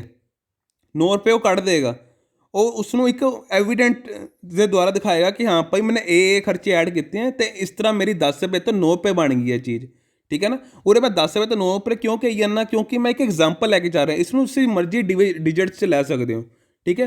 ਕੋਈ 50 ਰੁਪਏ ਦੀ ਚੀਜ਼ ਆ ਉਹਨੂੰ ਮੈਂ 45 'ਚ ਲਿਆ ਰਿਹਾ, ਜਾਂ ਕੋਈ 500 5 ਲੱਖ 5 ਕਰੋੜ ਦੀ ਚੀਜ਼ ਆ ਉਹਨੂੰ ਮੈਂ 3 'ਚ, ਮਤਲਬ ਕਿ 5 ਕਰੋੜ ਮਤਲਬ ਕਿ ਕਹਿਣ ਦਾ ਭਾਵ ਕੋਈ ਗੱਡੀ ਵਗੈਰਾ ਵੀ ਹੋ ਸਕਦੀ ਹੈ, ਕੋਈ ਕੁਛ ਵੀ ਲਾ ਲਓ, ਟਰੱਕ ਲਾ ਲਓ, ਕੁਛ ਵੀ ਲਾ ਲਓ। ਮੈਂ ਨੋਰਮਲ ਇੱਕ ਐਗਜ਼ਾਮਪਲ ਆ ਕੇ ਚੱਲ ਰਿਹਾ। 5 ਕਰੋੜ ਤਾਂ ਚਲੋ ਮੈਂ ਇਹੀ ਕਹਿ ਤਾ, ਮਗਰ ਨੋਰਮਲ 'ਚ ਕੋਈ ਵੀ ਪ੍ਰੋਡਕਟ ਹੈ ਉਹ ਵੱਧ ਤੋਂ ਵੱਧ ਉਹਦੀ ਪਰਟੀਕੂਲਰ ਕੋਸਟ ਆਪਾਂ ਨੋਰਮਲ ਜਿਹੜਾ ਰੈਗੂਲਰ ਬੇਸਿਸ 'ਚ ਕੋਈ ਪ੍ਰੋਡਕਟ ਵੇਚਦਾ ਉਹਦੇ ਹਿਸਾਬ 'ਚ ਲਾ ਰਹੇ ਹਾਂ, ਠੀਕ ਹੈ ਨਾ। ਉਹਦੀ ਕਿੰਨੀ ਕੋਸਟ ਹੋ ਸਕਦੀ ਹੈ? ਕੋਈ ਬਾਈਸਾਈਕਲ ਹੈ, ਕੋਈ ਜਿਹੜੀ 60,000 ਦੀ ਵਿਕਦੀ ਹੈ, ਉਹ 'ਚ ਤਾਂ ਸੈਲਿੰਗ ਐਡਵਰਟਾਈਜ਼ਮੈਂਟ ਲੱਗ ਕੇ ਬਣਦੀਆਂ। ਵੈਸੇ ਤਾਂ ਉਹਦੀ ਐਕਚੁਅਲ ਕੋਸਟ ਕਿੰਨੀ ਕੁ ਹੁੰਦੀ ਹੋਏਗੀ? ਤੁਸੀਂ ਆਪ ਲਾਓ ਸਾਹਿਬ, 10 ਤੋਂ 15,000 ਹੁੰਦੀ ਹੋਏਗੀ ਜਾਂ 10,000 ਹੁੰਦੀ ਹੋਏਗੀ। 10,000 ਦੇ ਕੁਛ ਸਮਥਿੰਗ ਜਾਂ 12,000 ਦੇ ਸਮਥਿੰਗ ਬੈਠਦੀ ਹੋਏਗੀ, ਠੀਕ ਹੈ ਨਾ। 12 ਜਾਂ ਇਸ ਦੇ ਨੇੜੇ ਤੇੜੇ ਹੀ ਬੈਠਦੀ ਹੈ ਜ਼ਿਆਦਾਤਰ, ਜਿਹੜਾ ਛੋਟਾ ਬਾਈਸਾਈਕਲ ਹੁੰਦਾ। ਬਾਈਸਾਈਕਲ ਦਾ ਮਤਲਬ ਹੋ ਗਿਆ ਕੋਈ ਸਾਈਕਲ ਜਾਂ ਕੋਈ ਮੋਟਰਸਾਈਕਲ ਹੋ ਗਈ, ਠੀਕ ਹੈ। ਉਹਦੀ ਬਾਅਦ 'ਚੋਂ ਜਿਹੜੇ ਐਕਸਪੈਂਸਿਸ ਲੱਗ ਕੇ ਜਾਂ ਉਹਦੇ ਉੱਪਰ ਬ੍ਰਾਂਡ ਦੀ ਵੈਲਿਊ ਲੱਗ ਕੇ ਤਾਂ ਉਹ ਮਹਿੰਗਾ ਬੈਠਦਾ, ਪਹਿਲਾਂ ਨਹੀਂ ਇੰਨਾ ਮਹਿੰਗਾ ਬੈਠਦਾ ਹੁੰਦਾ, ਠੀਕ ਹੈ ਨਾ। ਤਾਂ ਮੈਂ ਉਸ ਦੀ ਗੱਲ ਕਰ ਰਿਹਾ ਕਿ ਉਹ ਕੋਸਟ ਨੂੰ ਉਸ 'ਚੋਂ ਸਾਰੇ ਖਰਚੇ ਦੇਖੇਗਾ ਅਤੇ ਉਹਦੀ ਇੱਕ ਪਰਟੀਕੂਲਰ ਕੋਸਟ ਕੱਢ ਦੇਗਾ ਕਿ ਹਾਂ ਭਾਈ ਸੈਲਿੰਗ ਡਿਸਟਰੀਬਿਊਸ਼ਨ ਲੱਗ ਕੇ, ਠੀਕ ਹੈ, ਫੈਕਟਰੀ ਦੇ ਖਰਚੇ ਲੱਗ ਕੇ ਅਤੇ ਡਾਇਰੈਕਟ ਮਟੀਰੀਅਲ ਦੇ ਖਰਚੇ ਲੱਗ ਕੇ ਇਹ ਭਾਈ ਇੱਕ ਪ੍ਰੋਡਕਟ ਦੀ ਇੰਨੀ ਕੋਸਟ ਬੈਠ ਜਾਏਗੀ, ਠੀਕ ਹੈ ਫਰੈਂਡਸ। ਤਾਂ ਉਸਦੀ ਇੰਨੀ ਕੋਸਟ ਬੈਠ ਜਾਏਗੀ।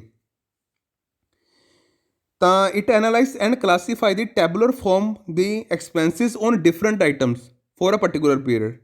It may be prepared on the basis of actual data, historical cost sheet, ਠੀਕ ਹੈ ਨਾ। ਹਿਸਟੋਰੀਕਲ ਕਿਉਂ? ਜੋ ਮੈਂ ਪਿਛਲੇ ਜਿਹੜੀ ਮੇਰੀ ਕੋਸਟ ਸ਼ੀਟ ਹੈ ਮੈਂ ਉਹਦੇ ਐਕਸਪੀਰੀਅੰਸ ਨਾਲ ਬਣਾਉਣਾ, ਠੀਕ ਹੈ, on the basis of the estimated data cost sheet, ਠੀਕ ਹੈ ਨਾ। ਮਤਲਬ ਕਿ ਜਿਹੜੀ ਮੈਂ ਐਸਟੀਮੇਟਿਡ ਕੋਸਟ ਕੱਢਣ ਚੱਲੇ ਹਾਂ, ਜਿਹੜੀ 10 ਰੁਪਏ ਤੋਂ ਮੈਂ 9 ਰੁਪਏ ਕਰਨ ਚੱਲੇ ਹਾਂ, ਠੀਕ ਹੈ ਨਾ, ਉਹ ਮੈਂ ਇੱਕ ਐਸਟੀਮੇਟਿਡ ਹੈ ਮੇਰੀ। ਮੈਨੂੰ ਹਾਲੇ ਫਿਊਚਰ ਐਕਸਪੈਕਟ 'ਚ ਪਤਾ ਨਹੀਂ ਕਿ ਮੇਰਾ ਸਹੀ ਵੀ ਰਹੇਗੀ ਨਹੀਂ ਰਹੇਗੀ, ਕੁਛ ਨਹੀਂ ਪਤਾ ਕੀ ਹੈਪਨਿੰਗ ਹੋ ਜਾਵੇ। ਮਗਰ ਮੈਂ ਇੱਕ ਮੰਨ ਕੇ ਚੱਲ ਰਿਹਾ ਕਿ ਮੈਂ 10 ਰੁਪਏ ਤੋਂ 9 ਰੁਪਏ ਮੈਂ ਇਹਦੀ ਕੋਸਟ ਰੱਖਤੀ ਹੈ, ਠੀਕ ਹੈ ਨਾ, ਠੀਕ ਹੈ ਫਰੈਂਡਸ। ਤਾਂ ਅਸਟੇਟਮੈਂਟ ਆਫ ਦੀ ਫਿਊਚਰ ਕੋਸਟ, ਮੈਂ ਉਹਦੀ ਕੋਸਟ ਦੀ ਲਾਗਤ ਕੱਢ ਰਿਹਾ future cost the, and making the comparison with the past records and help the management in fixing the selling price of the product, ਠੀਕ ਹੈ ਨਾ। ਮਤਲਬ ਕਿ ਜੇ ਮੈਂ ਫਿਊਚਰ ਕੋਸਟ ਕੋਈ ਕੱਢ ਰਿਹਾ ਅਤੇ ਉਹਨੂੰ ਮੈਂ ਕੰਪੇਅਰ ਕਰਾਂਗਾ ਪਿਛਲੇ ਰਿਕਾਰਡਸ ਨਾਲ, ਜੋ ਮੇਰੇ ਪਿਛਲੇ ਰਿਕਾਰਡਸ ਹੈ, ਅਤੇ ਪਿਛਲੇ ਰਿਕਾਰਡਸ ਨਾਲ ਕੰਪੈਰੀਜ਼ਨ ਕਰਕੇ ਅਤੇ ਇੱਕ ਫਿਕਸ ਪ੍ਰਾਈਸ ਕੱਢਾਂਗਾ, ਸੈਲਿੰਗ ਪ੍ਰਾਈਸ, ਕਿ ਹਾਂ ਹੁਣ ਮੈਂ ਇੰਨੇ ਦੀ ਵੇਚ ਸਕਦਾ, ਠੀਕ ਹੈ। ਮਤਲਬ ਕਿ ਹੁਣ ਮੈਂ 11 ਰੁਪਏ ਦੀ ਵੇਚ ਸਕਦਾ, 2 ਰੁਪਏ ਮੁਨਾਫਾ ਰੱਖ ਕੇ 11 ਰੁਪਏ ਦੀ ਵੇਚ ਸਕਦਾ, ਠੀਕ ਹੈ। ਮੈਂ ਇੱਕ 10 ਤੋਂ 9 ਜਿਹੜਾ ਮੈਂ ਲੈ ਕੇ ਚੱਲ ਰਿਹਾ ਉਹ ਮੈਂ ਸਾਰੇ ਇੱਕੋ ਐਗਜ਼ਾਮਪਲ ਲੈ ਕੇ ਚੱਲ ਰਿਹਾ, ਠੀਕ ਹੈ। ਆ ਦੇਖੋ ਇਹਦੇ ਕੰਪੋਨੈਂਟਸ ਕੀ ਹੋ ਸਕਦੇ ਆ। ਇੱਕ ਤਾਂ ਹੋ ਗਿਆ ਮੈਂ ਤੁਹਾਨੂੰ ਜਿਹੜਾ ਕੋਸਟ ਸ਼ੀਟ ਦੱਸੀ ਉਸ ਵਿੱਚ ਕਿਹੜੇ ਕਿਹੜੇ ਕੰਪੋਨੈਂਟਸ ਹੋ ਸਕਦੇ ਆ, ਜਿਸ ਵਿੱਚ ਹਰ ਇੱਕ ਕੋਸਟ ਕੱਢੀ ਜਾਏਗੀ, ਪਰਟੀਕੂਲਰ ਕੋਸਟ ਕੱਢੀ ਜਾਏਗੀ। ਇੱਕ ਤਾਂ ਹੋ ਗਿਆ ਪ੍ਰਾਈਮ ਕੋਸਟ, ਠੀਕ ਹੈ। ਪ੍ਰਾਈਮ ਕੋਸਟ ਤੁਹਾਨੂੰ ਮੈਂ ਦੱਸਿਆ ਸੀ ਨਾ, ਤੁਹਾਨੂੰ ਮੈਂ ਜਦੋਂ ਐਲੀਮੈਂਟਸ ਕਰਾਏ ਸੀ ਕੀ ਕਰਾਏ ਸੀ ਤੁਹਾਨੂੰ ਐਲੀਮੈਂਟਸ, ਲੇਬਰ ਕਰਾਈ ਸੀ, ਠੀਕ ਹੈ, ਐਕਸਪੈਂਸਿਸ ਕਰਾਏ ਸੀ ਅਤੇ ਮਟੀਰੀਅਲ ਕਰਾਇਆ ਸੀ। ਲੇਬਰ ਦੀ ਜਿਹੜੀ ਡਾਇਰੈਕਟ ਲੇਬਰ ਹੋ ਗਈ, ਜਿਹੜਾ ਡਾਇਰੈਕਟ ਖਰਚਾ ਹੋ ਰਿਹਾ, ਮਤਲਬ ਕਿਸੇ ਪ੍ਰੋਡਕਟ ਨੂੰ ਬਣਾਉਣ ਦਾ, ਬਿਸਕੁਟ ਨੂੰ ਬਣਾਉਣ ਦਾ ਜਿਹੜੀ ਮੈਂ ਉਸਦੀ ਮਜ਼ਦੂਰੀ ਦੇ ਰਿਹਾ, ਜਿਹੜਾ ਬੰਦਾ ਉਸ ਬਿਸਕੁਟ ਨੂੰ ਬਣਾ ਰਿਹਾ ਉਸਦੀ ਮਜ਼ਦੂਰੀ ਦੇ ਰਿਹਾ, ਉਹ ਡਾਇਰੈਕਟ ਲੇਬਰ ਹੋ ਗਈ, ਠੀਕ ਹੈ। ਅਤੇ ਐਕਸਪੈਂਸਿਸ ਖਰਚਾ ਜਿਹੜਾ ਓਵਰਹੈਡ ਖਰਚਾ ਜਿਹੜਾ ਉਹ ਮਤਲਬ ਉਸਦੇ ਉੱਪਰ ਜਿਹੜਾ ਮਟੀਰੀਅਲ ਬਣ ਰਿਹਾ ਉਹਦੇ ਉੱਪਰ ਜਿਹੜਾ ਖਰਚਾ ਹੋ ਰਿਹਾ ਉਹ ਹੋ ਗਿਆ, ਠੀਕ ਹੈ। ਉਹਦੇ ਉੱਪਰ ਜਿਹੜਾ ਖਰਚਾ ਹੋ ਰਿਹਾ ਉਹ ਹੋ ਗਿਆ। ਡਾਇਰੈਕਟ ਐਕਸਪੈਂਸਿਸ ਹੋ ਗਏ। ਅਤੇ ਮਟੀਰੀਅਲ ਜਿਹੜਾ ਡਾਇਰੈਕਟ ਮਟੀਰੀਅਲ ਹੈ, ਕੋਈ ਵੀ ਚੀਜ਼ ਜਿਹੜੀ ਬਿਸਕੁਟ ਜਿਹੜਾ ਹੈ ਉਸਦਾ ਜਿਹੜਾ ਮਟੀਰੀਅਲ ਤਿਆਰ ਹੋ ਰਿਹਾ ਉਹ ਸਿੱਧਾ ਡਾਇਰੈਕਟ ਮਟੀਰੀਅਲ ਹੋ ਗਿਆ।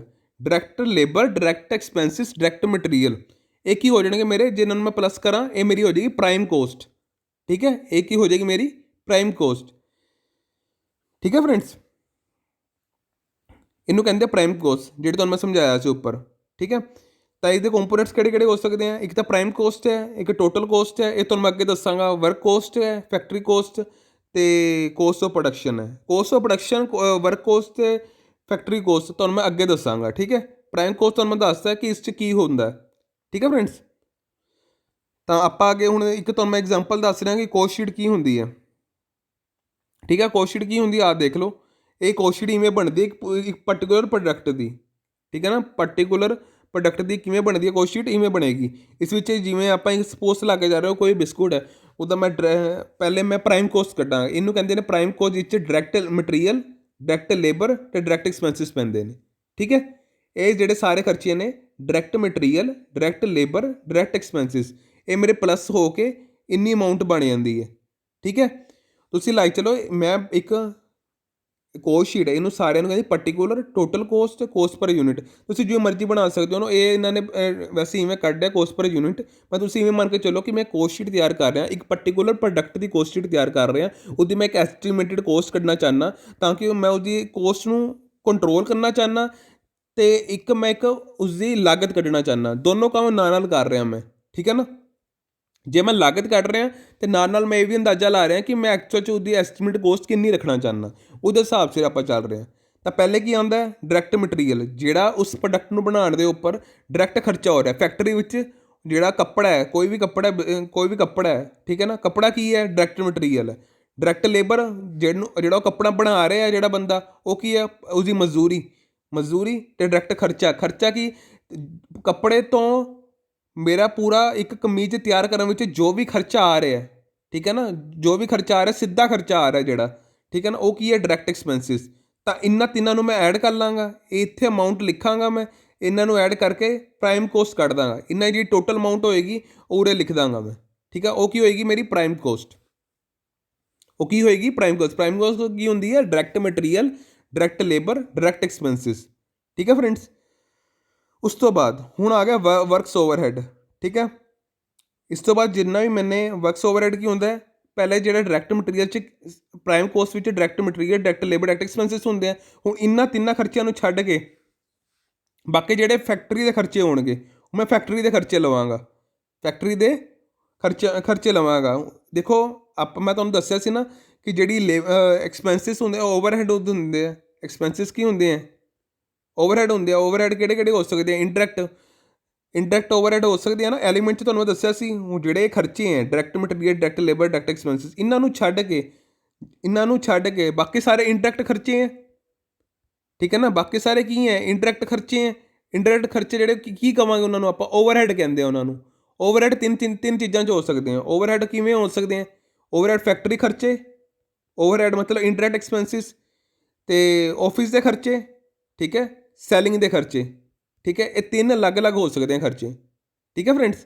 ਫੈਕਟਰੀ ਦੇ ਖਰਚੇ ਅਲੱਗ ਹੈ, ਆਫਿਸ ਦੇ ਅਲੱਗ ਹੈ, ਸੈਲਿੰਗ ਦੇ ਅਲੱਗ ਹੈ। ਓਵਰਹੈਡ ਦਾ ਮਤਲਬ ਇੰਡਾਇਰੈਕਟ ਐਕਸਪੈਂਸਿਸ ਜੋ ਮੇਰੇ ਪ੍ਰਾਈਮ ਕੋਸਟ ਵਿੱਚ ਨਹੀਂ ਆ ਰਹੇ। ਹੁਣ ਪ੍ਰਾਈਮ ਕੋਸਟ 'ਚ ਕੀ ਆ ਰਿਹਾ, direct material, direct labour, direct expenses, ਠੀਕ ਹੈ ਨਾ ਫਰੈਂਡਸ। ਤੁਹਾਨੂੰ ਉੱਥੇ ਕੋਈ ਕੋਸਟ ਸ਼ੀਟ ਨਹੀਂ ਬਣਾਉਣੀ, ਤੁਹਾਡੇ ਤੋਂ MCQ ਪੁੱਛ ਲਿਆ ਜਾਵੇ ਕੋਈ ਕਿ ਪ੍ਰਾਈਮ ਕੋਸਟ ਵਿੱਚ ਆਪਾਂ ਕਿਵੇਂ ਕੱਢਦੇ ਹਾਂ, ਮਤਲਬ ਕਿ ਜੇ ਉੱਥੇ ਪ੍ਰਾਈਮ ਕੋਸਟ ਦਾ ਦੇ ਦਿੱਤਾ ਜਾਵੇ ਤਾਂ ਆਪਾਂ ਕਿਵੇਂ ਕੱਢਦੇ ਹਾਂ, ਇਹ ਪੁੱਛ ਲਿਆ ਜਾਵੇ ਤਾਂ ਤੁਹਾਡੇ ਕੋਲ ਆਪਸ਼ਨਸ ਹੋਣਗੀਆਂ। ਤੁਸੀਂ ਕਹੋਗੇ direct material, direct labour, direct expenses ਨੂੰ ਪਲੱਸ ਕਰ ਦਾਂਗੇ ਤਾਂ ਮੇਰੀ ਪ੍ਰਾਈਮ ਕੋਸਟ ਆ ਜਾਏਗੀ। ਇੱਕ ਸਿੰਪਲ ਕੁਐਸਚਨ ਪੁੱਛਿਆ ਜਾਏਗਾ। ਮੈਂ ਤੁਹਾਨੂੰ ਸਿੱਧਾ, ਜੇ ਤੁਹਾਨੂੰ ਮੈਂ ਪਹਿਲਾਂ ਥਿਊਰੀ ਵੀ ਕਰਾ ਦੇਵਾਂ ਤਾਂ ਤੁਹਾਨੂੰ ਇੰਨਾ ਨਹੀਂ ਸਮਝ ਆਏਗਾ। ਤੁਹਾਨੂੰ ਜੇ ਮੈਂ ਪੂਰਾ ਇੱਕ ਕੰਸੈਪਟ ਕਲੀਅਰ ਕਰਾਵਾਂ ਤਾਂ ਤੁਹਾਨੂੰ ਅੱਛਾ ਕਲੀਅਰ ਹੋਏਗਾ, ਠੀਕ ਹੈ ਨਾ। ਇੱਕ ਪਰਫੋਰਮਾ ਤੁਹਾਨੂੰ ਪਤਾ ਲੱਗ ਗਿਆ, ਤੁਹਾਨੂੰ ਇੱਕ ਹਮੇਸ਼ਾ ਯਾਦ ਰਹੇਗਾ ਕਿ ਪ੍ਰਾਈਮ ਕੋਸਟ ਹਮੇਸ਼ਾ ਸਿੱਧੇ ਖਰਚੇ ਆਉਂਦੇ ਹੈ, ਠੀਕ ਹੈ। ਤਾਂ ਓਵਰਹੈਡ ਕਿਹਨੂੰ ਕਹਿੰਦੇ, ਜੋ ਇਸ ਪ੍ਰਾਈਮ ਕੋਸਟ 'ਚ ਖਰਚੇ ਨਹੀਂ ਆਉਂਦੇ, ਠੀਕ ਹੈ ਨਾ। ਇੰਡਾਇਰੈਕਟ ਖਰਚੇ ਹੁੰਦੇ ਜੋ ਜਿੱਦਾਂ ਉਹਨਾਂ ਨਾਲ ਸਿੱਧਾ ਰਿਲੇਸ਼ਨ ਨਹੀਂ ਹੈ, ਠੀਕ ਹੈ ਨਾ। ਹੁਣ ਕੋਈ ਮਸ਼ੀਨ ਹੈ, ਮਸ਼ੀਨ ਵਿੱਚ ਮੇਰਾ ਕੱਪੜਾ ਬਣ ਰਿਹਾ, ਠੀਕ ਹੈ। ਕੱਪੜਾ ਬਣਨ ਤੋਂ ਲੈ ਕੇ ਜਦੋਂ ਤਿਆਰ ਹੋ ਗਿਆ, ਮਤਲਬ ਉਸ ਵਿੱਚ ਜਿਹੜੇ ਸਿੱਧੇ ਖਰਚੇ ਆ ਰਹੇ ਹੈ, ਜਿਹੜੇ ਇੰਡਾਇਰੈਕਟ ਖਰਚੇ ਕੀ ਹੋਏ ਕਿ ਮਸ਼ੀਨ ਨੂੰ ਮੈਂ ਤੇਲ ਦੇ ਰਿਹਾ, ਕੋਈ ਆਇਲ ਪਾ ਰਿਹਾ ਉਸ ਵਿੱਚ, ਠੀਕ ਹੈ, ਕੋਈ ਗਰੀਸ ਦੇ ਰਿਹਾ, ਇਹ ਕੀ ਹੋ ਗਏ, ਇੰਡਾਇਰੈਕਟ ਖਰਚੇ ਹੋ ਗਏ। ਕੋਈ ਇਲੈਕਟ੍ਰਿਸਿਟੀ ਦਾ ਖਰਚਾ ਹੋ ਗਿਆ, ਇੰਡਾਇਰੈਕਟ ਖਰਚੇ ਹੋ ਗਏ, ਠੀਕ ਹੈ। ਉਹਨਾਂ ਨੂੰ ਕੀ ਕਹਾਂਗੇ ਆਪਾਂ, ਓਵਰਹੈਡ। ਓਵਰਹੈਡ ਤਿੰਨ ਚੀਜ਼ਾਂ 'ਚ ਡਿਵਾਈਡ ਹੁੰਦੇ ਆ, ਫੈਕਟਰੀ ਓਵਰਹੈਡ, ਠੀਕ ਹੈ, ਆਫਿਸ ਓਵਰਹੈਡ ਅਤੇ ਸੈਲਿੰਗ ਓਵਰਹੈਡ। ਸੈਲਿੰਗ ਵਾਲੇ ਖਰਚੇ, ਆਫਿਸ ਜਦੋਂ ਫੈਕਟਰੀ ਤੋਂ ਤਿਆਰ ਹੋ ਗਿਆ ਮਾਲ, ਆਫਿਸ 'ਚ ਪਹੁੰਚ ਗਿਆ, ਆਫਿਸ 'ਚ ਜਿਹੜੇ ਕਿ ਇੰਪਲੋਏ ਬੈਠਾ ਪਿਆ ਹੋਏਗਾ ਉਹਨੂੰ ਮਤਲਬ ਕਿ ਉਹਨੂੰ ਹੋਰ ਫਿਨਿਸ਼ ਕਰਨ ਵਿੱਚ, ਫੈਕਟਰੀ ਤੋਂ ਤਿਆਰ ਹੋ ਗਿਆ, ਉਸ ਤੋਂ ਬਾਅਦ ਉਹਦੀ ਪੈਕੇਜਿੰਗ ਵਗੈਰਾ ਕੁਛ ਵੀ ਆਪਾਂ ਉਹਨੂੰ ਰੱਖ ਰਹੇ, ਇੱਕ ਵੇਅਰ ਹਾਊਸ ਵਿੱਚ ਰੱਖ ਰਹੇ ਹਾਂ, ਜਾਂ ਅਸੀਂ ਕਿੱਥੇ ਲਿਖ ਕੇ ਲਾਇਆ ਹੋਇਆ ਕੁਛ ਵੀ, ਮਤਲਬ ਇੱਕ ਬਿਜ਼ਨਸ ਖੜਾ ਕੀਤਾ ਆਪਾਂ ਨੇ, ਉਸ ਵਿੱਚ ਮਾਲ ਇੱਕ ਪਾਸੋਂ ਬਣਿਆ, ਮਾਲ ਤਿਆਰ ਹੋ ਕੇ ਆਫਿਸ 'ਚ ਆ ਜਾਂਦਾ ਹੁੰਦਾ।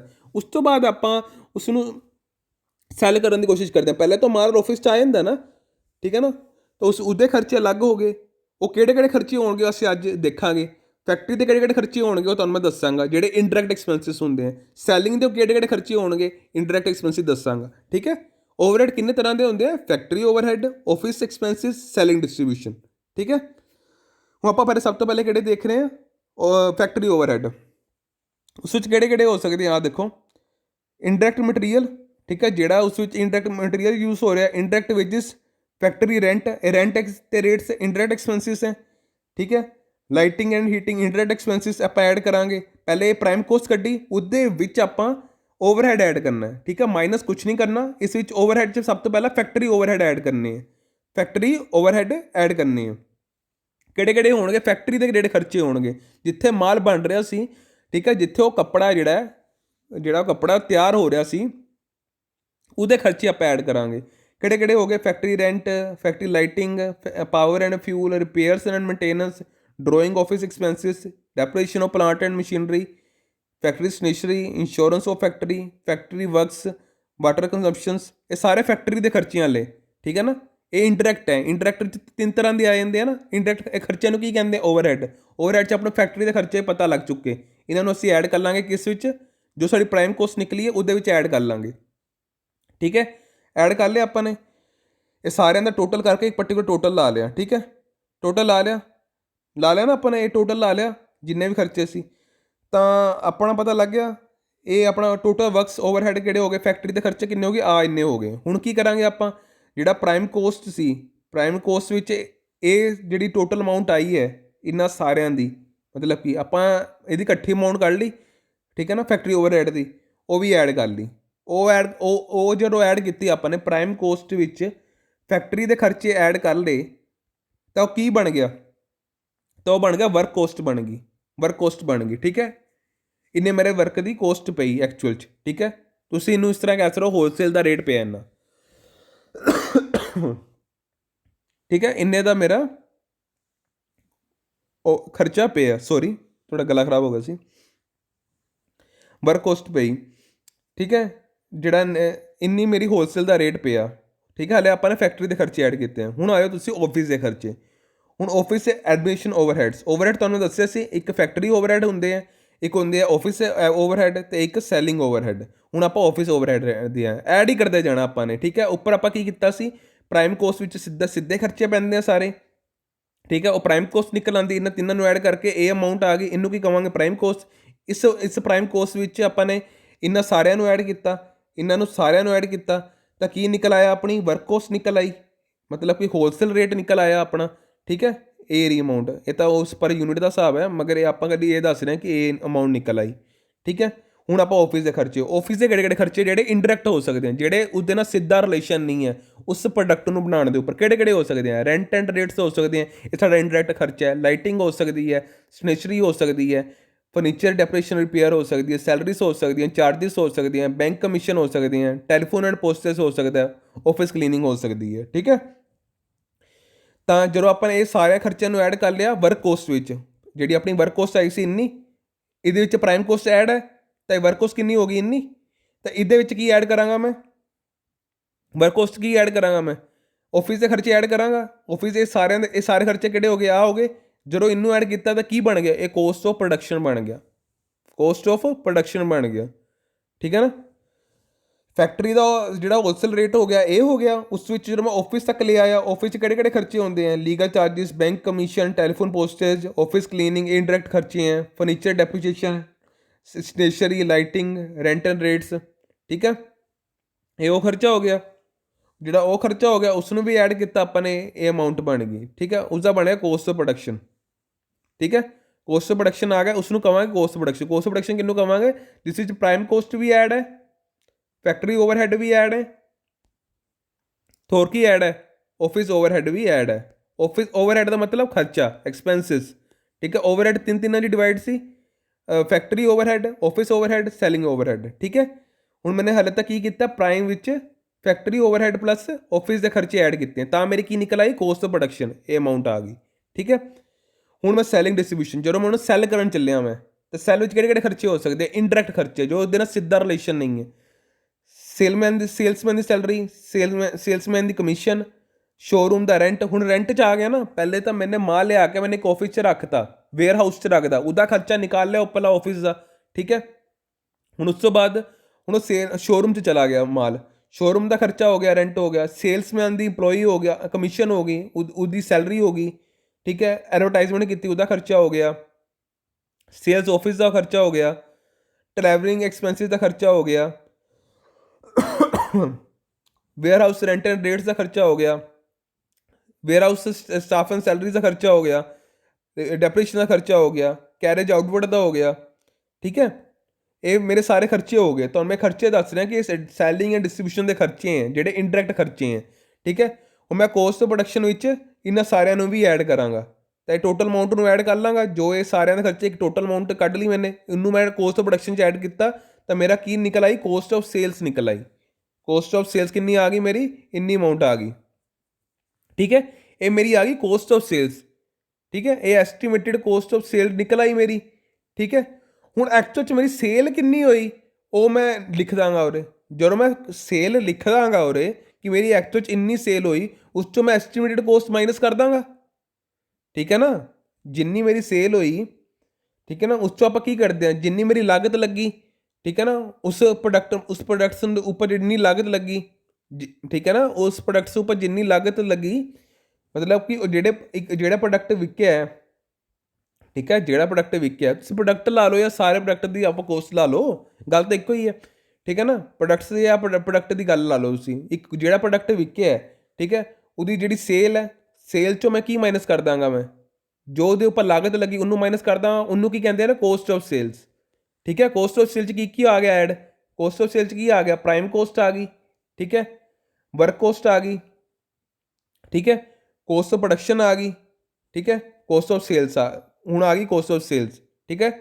ਕੋਸਟ ਆਫ ਸੇਲ ਨਿਕਲ ਆਈ, ਠੀਕ ਹੈ ਨਾ। ਆਹ ਦੇਖੋ ਤੁਹਾਨੂੰ ਮੈਂ ਉੱਪਰ ਦਿਖਾਵਾਂ ਕੋਸਟ ਆਫ ਸੇਲ ਕਿਵੇਂ ਨਿਕਲੀ ਹੈ। ਜਦੋਂ ਮੈਂ ਉਸ 'ਚ ਪ੍ਰਾਈਮ ਕੋਸਟ ਐਡ ਕੀਤੀ, ਠੀਕ ਹੈ, ਜਦ ਫਿਰ ਉਸ 'ਚ ਮੈਂ ਵਰਕ ਕੋਸਟ ਐਡ ਕੀਤੀ, ਫਿਰ ਉਸ 'ਚ ਮੈਂ ਕੋਸਟ ਆਫ ਪ੍ਰੋਡਕਸ਼ਨ ਐਡ ਕੀਤੀ, ਠੀਕ ਹੈ, ਤਾਂ ਮੇਰੀ ਕੀ ਨਿਕਲ ਆਈ, ਕੋਸਟ ਆਫ ਸੇਲਸ। ਹੁਣ ਮੈਂ ਦੇਖਾਂਗਾ ਐਕਚੁਅਲ 'ਚ ਮੇਰੀ ਸੇਲ ਕਿੰਨੀ ਹੋਈ ਹੈ, ਸੇਲ ਮੇਰੀ ਇੰਨੀ ਹੋਈ ਹੈ, ਠੀਕ ਹੈ। ਇਹ ਮੇਰੀ ਕੋਸਟ ਆਫ ਸੇਲ ਸੀ, ਐਸਟੀਮੇਟਿਡ ਕੋਸਟ ਆਫ ਸੇਲ ਇੰਨੀ ਸੀ, ਠੀਕ ਹੈ। ਤੁਹਾਨੂੰ ਮੈਂ ਇੱਕ ਪਰ ਪ੍ਰੋਡਕਟ ਦੇ ਹਿਸਾਬ ਸੇ ਦੱਸ ਰਿਹਾ, ਮਗਰ ਜੇ ਆਪਾਂ ਕਿਸੇ ਬਿਜ਼ਨਸ ਦੀ ਗੱਲ ਕਰੀਏ ਤਾਂ ਜਿਹੜਾ ਉਹ ਪ੍ਰੋਡਕਟ ਵੇਚ ਰਿਹਾ ਹੁੰਦਾ, ਤਾਂ ਉਹ ਟੋਟਲ ਜਿੰਨੇ ਪ੍ਰੋਡਕਟ ਬਣਾਉਂਦਾ ਉਸ ਪਰਟੀਕੂਲਰ ਪ੍ਰੋਡਕਟ ਦੇ, ਠੀਕ ਹੈ ਨਾ, ਜਿੰਨੇ ਪ੍ਰੋਡਕਟ ਬਣਾਉਂਦਾ ਇਸ ਪਰਟੀਕੂਲਰ ਪ੍ਰੋਡਕਟ ਦੇ, ਠੀਕ ਹੈ। ਪਰਟੀਕੂਲਰ ਪ੍ਰੋਡਕਟ ਹੈ ਜਿਹੜਾ ਇੱਕ ਪ੍ਰੋਡਕਟ ਹੈ ਉਹਦੇ ਕਿੰਨੇ, ਇੱਕ ਕੰਪੋਨੈਂਟ ਤਾਂ ਨਹੀਂ, ਕੋਈ ਸਾਬਣ ਬਣਾ ਰਿਹਾ ਹੈ, ਕੋਈ ਲਕਸ ਦਾ ਸਾਬਣ ਹੈ, ਠੀਕ ਹੈ, ਕੋਈ ਵੀ ਹੈ, ਮਤਲਬ ਕੋਈ ਸਾਬਣ ਬਣਾ ਰਿਹਾ, ਉਹਦਾ ਪਰਟੀਕੂਲਰ ਇੱਕ ਤਾਂ ਨਹੀਂ ਬਣਾਉਂਦਾ ਨਾ, ਉਹ ਕਿੰਨੇ ਸਾਰੇ ਪ੍ਰੋਡਕਟ ਬਣਾਉਂਦਾ, ਠੀਕ ਹੈ ਨਾ। ਹੁੰਦਾ ਇੱਕੋ ਹੀ ਪ੍ਰੋਡਕਟ ਹੈ ਲਕਸ, ਠੀਕ ਹੈ, ਉਹਦੇ ਕਾਫੀ ਪ੍ਰੋਡਕਟ ਬਣਾਉਂਦਾ, ਤਾਂ ਉਹ ਪ੍ਰੋਡਕਟ ਸਾਰੇ ਬਣਾਉਣ ਦੇ ਖਰਚੇ ਆ ਸਾਰੇ, ਮਤਲਬ ਕਿ ਇੱਕ ਪ੍ਰੋਡਕਟ ਦੇ ਕਿੰਨੇ ਹੀ ਮਤਲਬ ਕਿ ਕਿੰਨੇ ਸੈਂਪਲਸ ਬਣਾ ਰਿਹਾ ਉਹ, ਠੀਕ ਹੈ ਨਾ, ਮਤਲਬ ਕਿੰਨੇ ਸਾਰੇ ਸਾਬਣ ਬਣਾ ਰਿਹਾ ਇੱਕੋ ਹੀ ਲਕਸ ਦੇ, ਇੱਕੋ ਹੀ ਕੰਪਨੀ ਦੇ, ਮਤਲਬ, ਠੀਕ ਹੈ। ਮੇਰੇ ਕਹਿਣ ਦਾ ਮਤਲਬ ਇਹ ਹੈ ਕਿ ਉਸ ਵਿੱਚ ਸਾਰੇ ਖਰਚੇ ਆਉਂਦੇ, ਠੀਕ ਹੈ। ਉਹ ਸਾਰੇ ਖਰਚੇ ਜਿਹੜੇ ਹੈ ਉਸ ਵਿੱਚ ਮੈਂ ਕੀ ਕਰਾਂਗਾ, ਮੈਂ ਉਸ ਵਿੱਚ ਮੈਂ ਇਹ ਉਹਦੀ ਉਹ ਸਾਰੇ ਜਿਹੜੇ ਇੱਕ ਸਾਬੁਨ ਬਣਾਉਣ ਦੇ ਉੱਪਰ ਜਿੰਨੇ ਵੀ ਮੈਨੂੰ, ਜਿਵੇਂ 100 ਸਾਬੁਨ ਬਣਾਉਣੇ ਸੀ ਮੈਨੇ, 100 ਸਾਬੁਨ ਬਣਾਉਣੇ ਸੀ ਲਕਸ ਦੇ। ਮੇਰੇ ਕਹਿਣ ਦਾ ਮਤਲਬ ਇਹ ਹੈ ਕਿ ਲਕਸ ਦੇ ਮੈਂ 100 ਸਾਬੁਨ ਬਣਾ ਰਿਹਾ, ਉਹਦੀ ਮੇਰੀ ਕੋਸਟ ਆਫ ਸੇਲ ਕਿੰਨੀ ਆ ਗਈ, ਇੰਨੀ ਆ ਗਈ। ਠੀਕ ਹੈ, ਤਾਂ ਮੇਰੀ ਐਕਚੁਅਲ 'ਚ ਸੇਲ ਕਿੰਨੀ ਹੋਈ, ਇਹ ਮੇਰੀ ਐਸਟੀਮੇਟਡ ਕੋਸਟ ਸੀ। ਠੀਕ ਹੈ, ਇੰਨੀ ਮੇਰੀ ਕੋਸਟ ਬੈਠੇਗੀ। ਠੀਕ ਹੈ, ਉਸ 'ਚੋਂ ਮੇਰੀ ਸੇਲ ਕਿੰਨੀ ਹੋਈ ਐਕਚੁਅਲ 'ਚ, ਇੰਨੀ ਹੋਈ। ਠੀਕ ਹੈ, ਤਾਂ ਮੈਂ ਪ੍ਰੋਫਿਟ ਕੱਢ ਲਾਂਗਾ ਇਸ 'ਚੋਂ ਕਿ ਮੇਰਾ ਕਿੰਨਾ ਪ੍ਰੋਫਿਟ ਆਏਗਾ। ਠੀਕ ਹੈ, ਮੈਂ ਸਪੋਜ਼ ਕਰੋ 10,000 ਰੁਪਇਆ ਲਾਈ ਸੀ। ਠੀਕ ਹੈ, ਤਾਂ ਮੇਰੀ 12,000 ਰੁਪਏ ਸੇਲ ਹੋਈ, ਤਾਂ 2,000 ਰੁਪਏ ਪ੍ਰੋਫਿਟ ਹੋ ਗਿਆ। ਠੀਕ ਹੈ, ਮੈਂ ਕੋਸਟ ਨੂੰ ਕੰਟਰੋਲ ਕਿਹਦੇ ਲਈ ਕਰਦਾ, ਤਾਂ ਕਿ ਮੇਰਾ ਪ੍ਰੋਫਿਟ ਵੱਧ ਜਾਵੇ।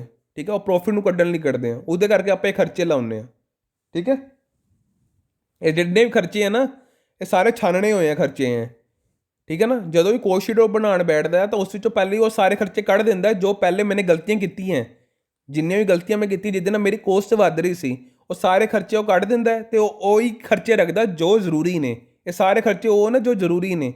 ਠੀਕ ਹੈ ਨਾ, ਜਿੰਨੇ ਵੀ ਖਰਚੇ ਉਹ ਜ਼ਰੂਰੀ ਨੇ ਉਹੀ ਰੱਖਦਾ ਖਰਚੇ। ਠੀਕ ਹੈ ਫਰੈਂਡਸ, ਇਸ ਤਰ੍ਹਾਂ ਮੇਰੀ ਕੋਸਟ ਸ਼ੀਟ ਨਿਕਲਦੀ ਹੈ, ਇਸੇ ਤਰ੍ਹਾਂ ਮੇਰਾ ਪ੍ਰੋਫਿਟ ਨਿਕਲਦਾ।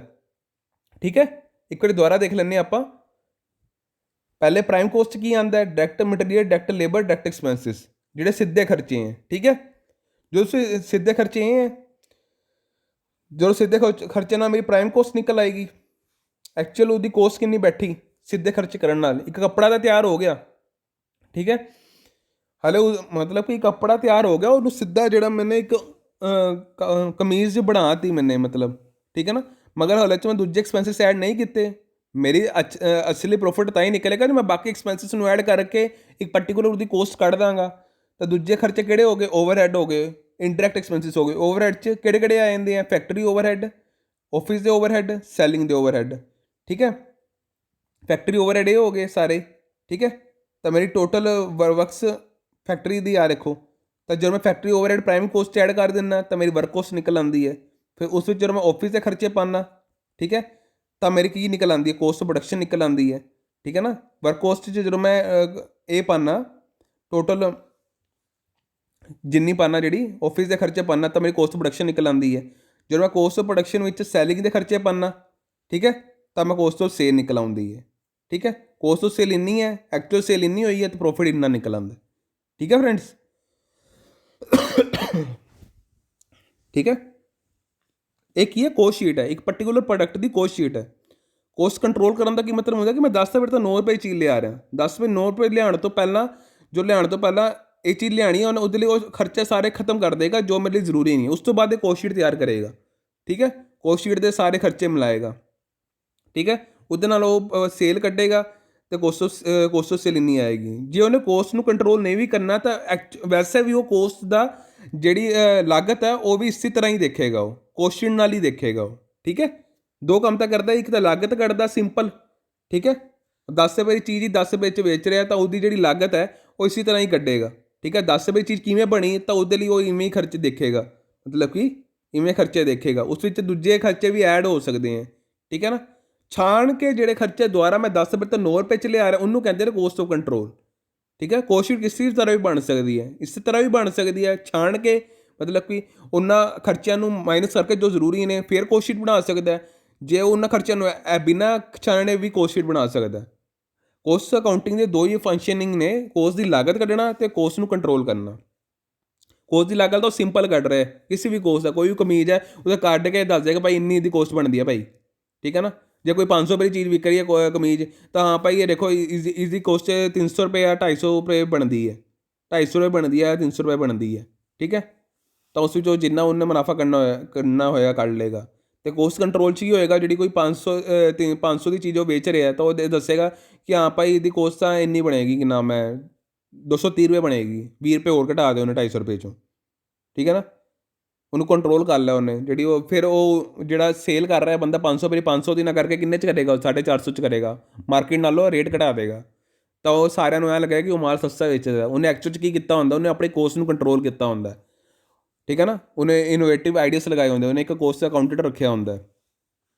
ਜਿਹਦੇ ਨਾਲ ਉਹਦੀ ਜਿਹੜੀ 500 ਦੀ ਚੀਜ਼ ਜਿਹੜੀ ਵਿਕ ਰਹੀ 450 ਦੀ ਵੇਚ ਰਿਹਾ। ਕਿਉਂ ਵੇਚ ਰਿਹਾ? ਕਿਉਂਕਿ ਉਹਦੀ ਕੋਸਟ ਕੰਟਰੋਲ 'ਚ ਆਈ ਹੁੰਦੀ ਹੈ। ਕਿਉਂਕਿ ਜਿਹੜਾ 250 ਰੁਪਏ 'ਚ ਮੈਨੂੰ ਪਹਿਲੇ 250 ਰੁਪਏ ਵਿੱਚ ਜਿਹੜੀ ਕਮੀਜ਼ ਮੇਰੇ ਕੋਲ ਆ ਰਹੀ ਸੀ, ਉਹ ਮੇਰੇ ਕੋਲ ਹੁਣ 230 ਰੁਪਏ ਆ ਰਹੀ ਹੈ। ਠੀਕ ਹੈ, ਬਣ ਕੇ ਤਿਆਰ ਹੋ ਰਹੀ ਹੈ ਮਤਲਬ, ਤਾਂ ਉਹ 500 ਰੁਪਏ ਦੀ ਵੇਚ ਰਿਹਾ ਅੱਗੋਂ। ਠੀਕ ਹੈ, ਮੈਂ ਇੱਕ ਐਗਜ਼ਾਮਪਲ ਹੈ ਸਾਰੀਆਂ। ਠੀਕ ਹੈ ਫਰੈਂਡਸ, ਤਾਂ ਅੱਜ ਆਪਾਂ ਨੇ ਕੋਸਟ ਸ਼ੀਟ ਸਮਝਿਆ। ਕੋਸਟ ਸ਼ੀਟ 'ਚ ਇੱਕ ਮੈਂ ਪਰਟੀਕੂਲਰ ਪ੍ਰੋਡਕਟ ਦੇ ਸਾਰੇ ਖਰਚੇ ਮਿਲਾ ਕੇ ਉਹਦੀ ਕੋਸਟ ਕੱਢਦਾ, ਜਿਸ 'ਚੋਂ ਮੈਨੂੰ ਜਦੋਂ ਮੇਰੀ ਸੇਲ ਹੋ ਜਾਂਦੀ ਆ ਤਾਂ ਉਹ ਸੇਲ 'ਚੋਂ ਮੈਂ ਕੋਸਟ ਆਫ ਸੇਲ ਮਾਈਨਸ ਕਰਕੇ ਮੇਰਾ ਪ੍ਰੋਫਿਟ ਨਿਕਲ ਆਉਂਦਾ। ਠੀਕ ਹੈ, ਤੁਹਾਨੂੰ ਕੋਈ ਕੋਸਟ ਸ਼ੀਟ ਵੱਲ ਧਿਆਨ ਨਹੀਂ ਦੇਣਾ, ਮਤਲਬ ਕਿ ਤੁਹਾਨੂੰ ਸਿਰਫ ਇੱਕ ਸਮਝਣਾ ਕੰਸੈਪਟ ਨੂੰ। ਤੁਹਾਨੂੰ ਸਿਰਫ ਇਹ ਧਿਆਨ ਦੇਣਾ ਕਿ ਪ੍ਰਾਈਮ ਕੋਸਟ ਕੀ ਆਉਂਦਾ ਹੈ, direct material, direct labour, direct expenses. ਠੀਕ ਹੈ, ਤਾਂ ਉਹ ਤੁਹਾਨੂੰ ਜੇ ਇਵੇਂ ਪੁੱਛ ਲਿਆ ਜਾਵੇ ਕਿ ਵਰਕ ਕੋਸਟ ਕੀ ਹੁੰਦੀ ਹੈ, ਵਰਕ ਕੋਸਟ ਕੀ ਹੁੰਦੀ ਹੈ? ਵਰਕ ਕੋਸਟ ਹੁੰਦੀ ਹੈ ਕਿ ਪ੍ਰਾਈਮ ਕੋਸਟ ਵਿੱਚ ਜਦੋਂ ਮੈਂ ਪ੍ਰਾਈਮ ਕੋਸਟ ਵਿੱਚ ਜਦੋਂ ਮੈਂ ਫੈਕਟਰੀ ਦੇ ਖਰਚੇ ਐਡ ਕਰ ਲੈਂਦਾ ਤਾਂ ਮੇਰੀ ਵਰਕ ਕੋਸਟ ਨਿਕਲ ਆਉਂਦੀ ਹੈ। ਠੀਕ ਹੈ, ਸਿੰਪਲ ਜੀ ਗੱਲ। ਅਤੇ ਜੇ ਪੁੱਛ ਲਿਆ ਜਾਵੇ ਕੋਸਟ ਪ੍ਰੋਡਕਸ਼ਨ ਕੀ ਹੁੰਦੀ ਹੈ, ਕੋਸਟ ਪ੍ਰੋਡਕਸ਼ਨ ਕੀ ਹੁੰਦੀ ਹੈ? ਵਰਕ ਕੋਸਟ ਵਿੱਚ ਜਦੋਂ ਮੈਂ ਕੀ ਐਡ ਕਰ ਲੈਂਦਾ, ਆਫਿਸ ਦੇ ਖਰਚੇ ਐਡ ਕਰ ਲੈਂਦਾ ਤਾਂ ਮੇਰੀ ਕੋਸਟ ਪ੍ਰੋਡਕਸ਼ਨ ਨਿਕਲ ਆਉਂਦੀ ਹੈ। ਠੀਕ ਹੈ, ਕੋਸਟ ਆਫ ਸੇਲ ਕੀ ਹੁੰਦੀ ਹੈ? ਕੋਸਟ ਆਫ ਸੇਲ ਕੀ ਹੁੰਦੀ ਹੈ? ਕੋਸਟ ਪ੍ਰੋਡਕਸ਼ਨ ਵਿੱਚ ਜਦੋਂ ਮੈਂ ਸੇਲ ਦੇ ਖਰਚੇ ਐਡ ਕਰ ਲੈਂਦਾ ਤਾਂ ਮੇਰੀ ਕੋਸਟ ਆਫ ਸੇਲ ਨਿਕਲ ਆਉਂਦੀ ਹੈ। ਠੀਕ ਹੈ ਫਰੈਂਡਸ, ਤਾਂ ਮੇਰੀ ਸੇਲ ਇੰਨੀ ਹੋਈ ਤਾਂ ਮੇਰੀ ਪ੍ਰੋਫਿਟ ਇੰਨਾ ਨਿਕਲ ਆਏਗਾ। ਠੀਕ ਹੈ ਫਰੈਂਡਸ, ਸਿੰਪਲ। ਬਸ ਆਪਾਂ ਨੇ MCQ 'ਚ ਇਵੇਂ ਪੁੱਛਿਆ ਜਾਏਗਾ, ਤੁਹਾਡੇ ਤੋਂ ਕੋਈ ਬਣਾ ਕੇ ਕੋਈ ਨਹੀਂ ਪੁੱਛਣ ਵਾਲਾ, ਤੁਹਾਡੇ ਕੋਲ ਇੱਕ ਸਿੰਪਲ ਕੁਐਸਚਨ ਪੁੱਛ ਸਕਦੇ ਹੈ। ਠੀਕ ਹੈ ਤਾਂ ਇੰਨਾ ਆਸਾਨ ਹੈ, ਮਗਰ ਜੇ ਤੁਹਾਨੂੰ ਕੰਸੈਪਟ ਸਮਝ ਆ ਗਿਆ ਨਾ, ਤੁਹਾਨੂੰ ਤਾਂ ਹੋਰ ਵੀ ਆਸਾਨ ਲੱਗੇਗਾ, ਰੱਟਾ ਨਹੀਂ ਝਾੜਨਾ ਪਏਗਾ ਤੁਹਾਨੂੰ। ਠੀਕ ਹੈ ਫਰੈਂਡਸ, ਅੱਜ ਆਪਾਂ ਨੇ ਕੋਸਟ ਸ਼ੀਟ ਸਮਝ ਲਿਆ। ਇਸੇ ਤਰ੍ਹਾਂ ਆਪਾਂ ਇਸ ਨਾਲ ਦੇ ਜਿਹੜੇ ਬਾਕੀ ਕੰਸੈਪਟਸ ਉਹ ਵੀ ਸਮਝਾਂਗੇ। ਕੋਸਟ ਅਕਾਊਂਟਿੰਗ 'ਚ ਹੋਰ ਕੀ ਕੰਸੈਪਟ ਦੇ MCQs ਬਣ ਸਕਦੇ ਹੈ। ਠੀਕ ਹੈ, ਇੱਕ ਤੁਹਾਡਾ ਇੱਕ ਸਿਰਫ ਇੰਟਰੋਡਕਸ਼ਨ ਹੈ। ਮੈਂ ਇਹਨੂੰ ਡਿਟੇਲਿੰਗ 'ਚ ਤਾਂ ਨਹੀਂ ਕਰਾ ਰਿਹਾ ਕਿਉਂਕਿ ਉਹਨਾਂ ਨੇ ਕੋਈ ਡਿਟੇਲ 'ਚ ਪੁੱਛਣਾ ਨਹੀਂ ਤੁਹਾਡੇ ਤੋਂ ਸਿਰਫ ਇਕੱਲਾ MCQs 'ਚ ਸਿੰਪਲ ਪੁੱਛ ਸਕਦੇ ਹੈ ਕਿ ਕੋਸਟ ਅਕਾਊਂਟਿੰਗ ਕਿਹਨੂੰ ਕਹਿੰਦੇ ਹੈ। ਠੀਕ ਹੈ, ਕੋਸਟ ਸ਼ੀਟ 'ਚ ਕਿਹੜੇ ਕੰਸੈਪਟਸ ਆਉਂਦੇ ਹੈ, ਪ੍ਰਾਈਮ ਕੋਸਟ ਆਉਂਦੀ ਹੈ। ਤੁਹਾਨੂੰ ਸਿਰਫ ਇਹ ਯਾਦ ਰੱਖਣਾ ਕਿ ਪ੍ਰਾਈਮ ਕੋਸਟ ਆਉਂਦੀ ਹੈ। ਤੁਹਾਨੂੰ ਪ੍ਰਾਈਮ ਕੋਸਟ ਯਾਦ ਕਰਨ ਦੀ ਲੋੜ ਨਹੀਂ, ਤੁਹਾਨੂੰ ਇਹ ਪਤਾ ਹੋਏਗਾ ਕਿ ਜਿਹੜੀਆਂ ਡਾਇਰੈਕਟ ਵਾਲੀ ਚੀਜ਼ਾਂ ਨਾ ਉਹ ਹਮੇਸ਼ਾ ਐਡ ਹੁੰਦੀ ਹੈ, ਮਤਲਬ ਪ੍ਰਾਈਮ ਕੋਸਟ ਐਡ ਹੁੰਦੀ ਹੈ। ਤਾਂ ਤੁਹਾਨੂੰ ਇਸ ਤਰ੍ਹਾਂ ਜੇ ਯਾਦ ਰਹਿ ਗਿਆ ਤੁਸੀਂ ਪ੍ਰਾਈਮ ਕੋਸਟ ਕੱਢ ਲਓਗੇ। ਠੀਕ ਹੈ, ਇਸੇ ਤਰ੍ਹਾਂ ਤੁਹਾਨੂੰ ਕੰਸੈਪਟ ਦੀ ਹਿਸਾਬ ਸਹੀ ਰਹੇਗਾ। ਠੀਕ ਹੈ, ਚਲੋ ਅੱਜ ਲਈ ਇੰਨਾ ਹੀ। ਆਪਾਂ ਨੇ ਅੱਜ ਕੋਸਟ ਸ਼ੀਟ ਦੇਖੀ ਹੈ। ਠੀਕ ਹੈ ਫਰੈਂਡਸ, ਤਾਂ ਜੇ ਤੁਹਾਨੂੰ ਮੇਰਾ ਲੈਕਚਰ ਅੱਛਾ ਲੱਗਿਆ ਹੋਵੇ ਕਿਰਪਾ ਕਰਕੇ ਲਾਈਕ ਕਰਿਓ, ਸ਼ੇਅਰ ਕਰਿਓ। ਠੀਕ ਹੈ, ਸ਼ੇਅਰ ਅਤੇ ਲਾਈਕ ਜ਼ਰੂਰ ਕਰਿਓ। ਜੇ ਕੋਈ ਪ੍ਰੋਬਲਮ ਆਉਂਦੀ ਹੈ ਕਮੈਂਟ ਕਰਿਓ। ਠੀਕ ਹੈ, ਮੈਂ ਰਿਪਲਾਈ ਜ਼ਰੂਰ ਕਰਾਂਗਾ। ਠੀਕ ਹੈ ਫਰੈਂਡਸ, ਥੈਂਕ ਯੂ।